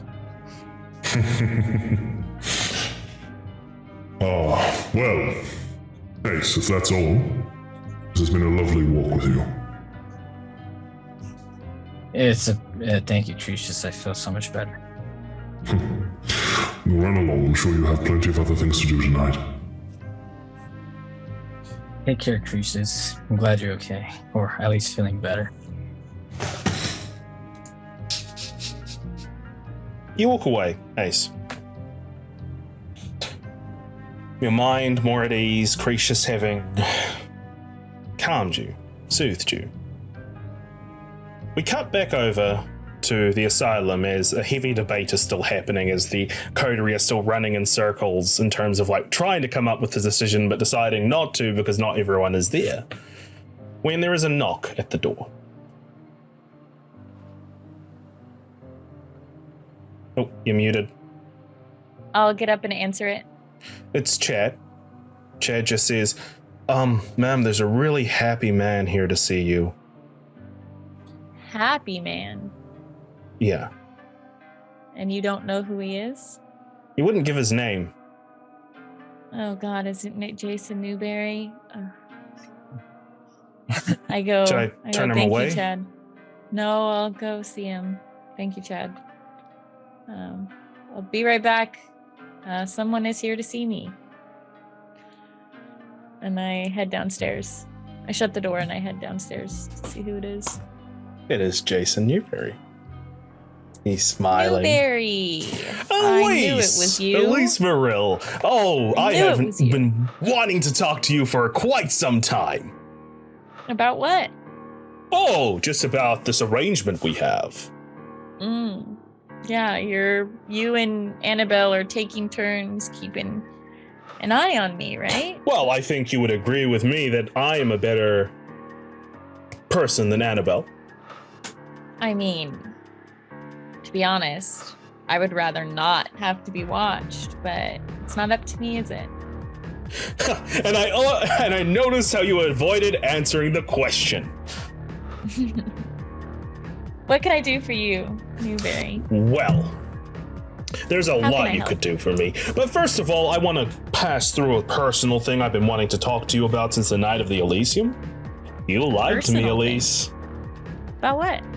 I told you if there was any La Sombra in the city to tell the sheriff, well, to tell, we don't have a sheriff anymore, but to tell the hounds or anyone of official importance. And it appears that you knew all this time there was a La Sombra within the city. In fact, within your own coterie. I guess that must have slipped my mind. A lot has been these- happening. Oh, memory's a fickle thing, isn't it? They are.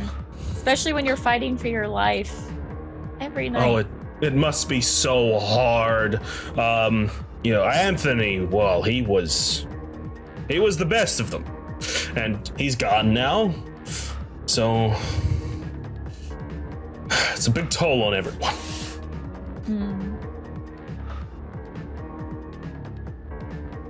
Yes, well, I apologize for forgetting to bring that up. Water under the bridge, Elise. This is a brand new partnership, and I just wanted to bring it up so that it doesn't become an awkward thing where it gets bottled up inside and I just explode. Sounds great. So, how has it been? I'm meant to be looking after you, so has things been progressing okay? We took down 2 more of the 7 flames, so there are 2 left. Congratulations. Well done. In fact, that's why I'm here. I ask more out of, what's the word for it? What is the word for it? Politeness than actually not knowing. I do know everything. Rosa has apprised me of everything. In fact, that's why I'm here right now.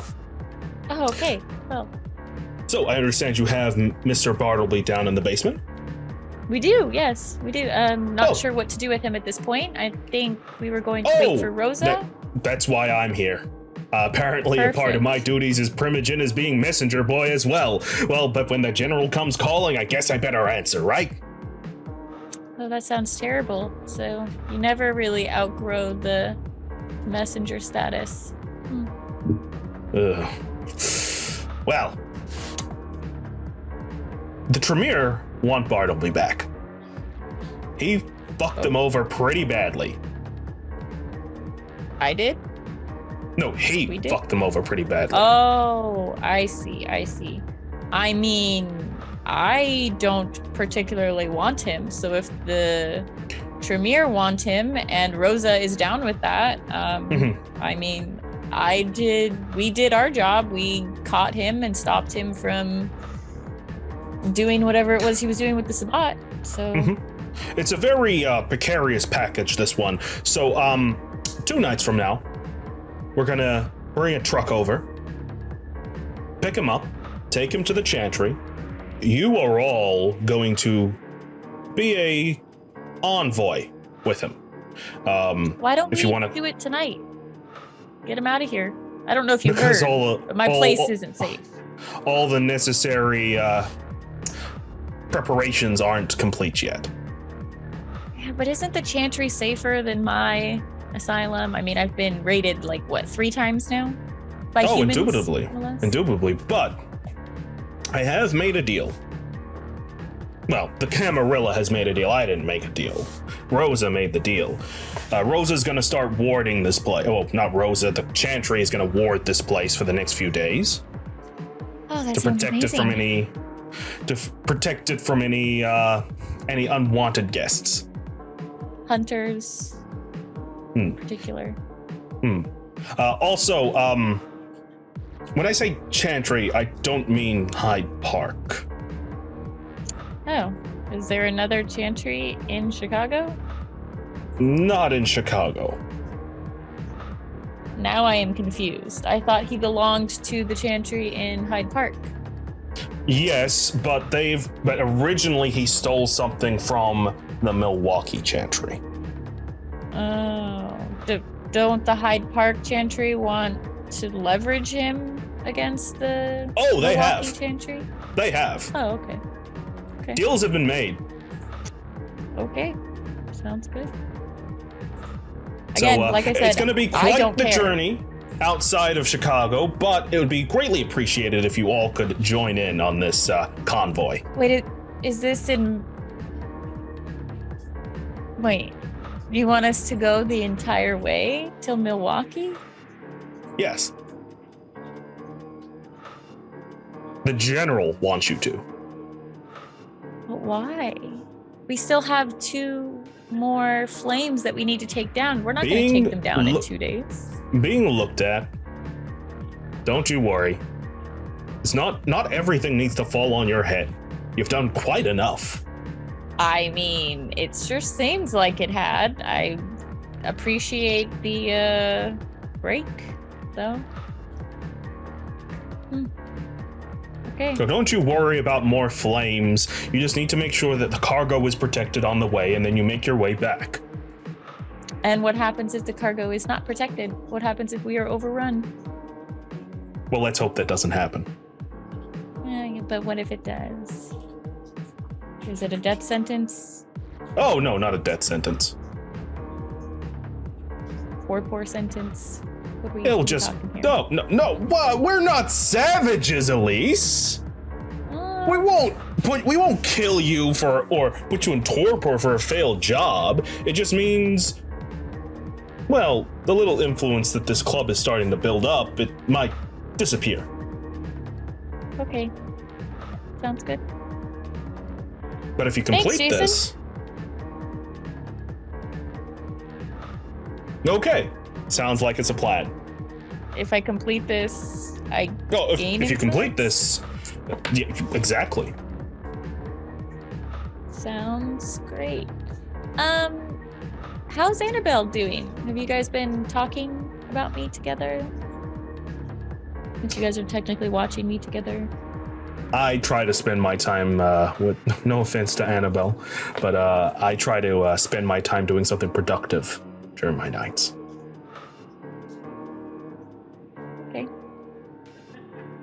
Anything else I can help you with, Jason? Ooh. Oh, there's plenty of things, but we can talk later. All right, sounds good. Thank you for that. Oh, actually, no, there is one thing you could do.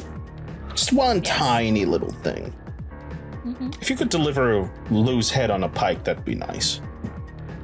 I mean, I can't do that because he has a deal with I'm joking! Of course I'm joking! Of course I'm joking! You thought I was serious. No. If he's gonna die, I'm gonna kill him myself.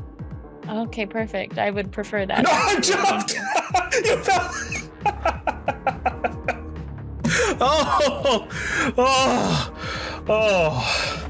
Oh, that's still good. All right. Hilarious. Oh, I'm known as a jokester. All right. See you later, Elise. Have a good night. Bye-bye. Jason Yuri walks away. I head back up to VIP. And we will cover that in a moment. Wait, let me say one thing. I just want to sure. I just want to tell Lou. Lou, Jason Newberry does not like you. Just a heads up. Who's Jason Newberry again? The Malkavian Primogen. No, I think that's almost the perfect time of like, who's Jason Newberry? No, Lou generally doesn't know who he is. Okay. to cut of like, wait, who? To cut, and we're gonna cut over to Ace's warehouse. Now, Ace, you had set up the previous night before you had gone to sleep your usual algorithm, and this was to look over the beach, right? Like you wanted to do that to set up the CCTV cameras to see what was happening in the beach. Yeah. Cool. So you set that up, sort of putting in the parameters for where like Cretius's profile. And so the camera the camera cuts to your warehouse where your computer has finished doing that and it's looping. And it shows footage of the night, where it shows the night before, where Cretius walks out into the beach, takes off all of his clothes, and walks into the lake, almost in a trance. And then the camera continues for the rest up until present time. You never see him emerge from the lake. But you haven't seen this yet. This is just the camera showing this. The camera then cuts over to a vial of your blood. The vial of your blood that is on the desk in Abraham Dusable's office. He pours a little bit of it into a shot glass, about half of it, and he says, "Here you go, my dear." Passes it to Portia. Portia grabs it with her delicate fingers, downs it back, pops it down, and she wipes her lips, and she says, "Ah, yes, that's what I have been looking for. To silence the whispers in my head. I need this boy. I need him."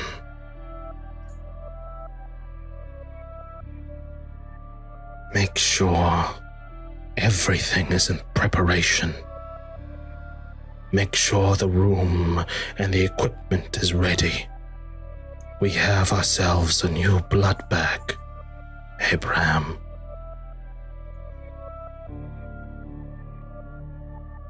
The camera fades as it has a close-up shot of the rest of Ace's blood still in the vial.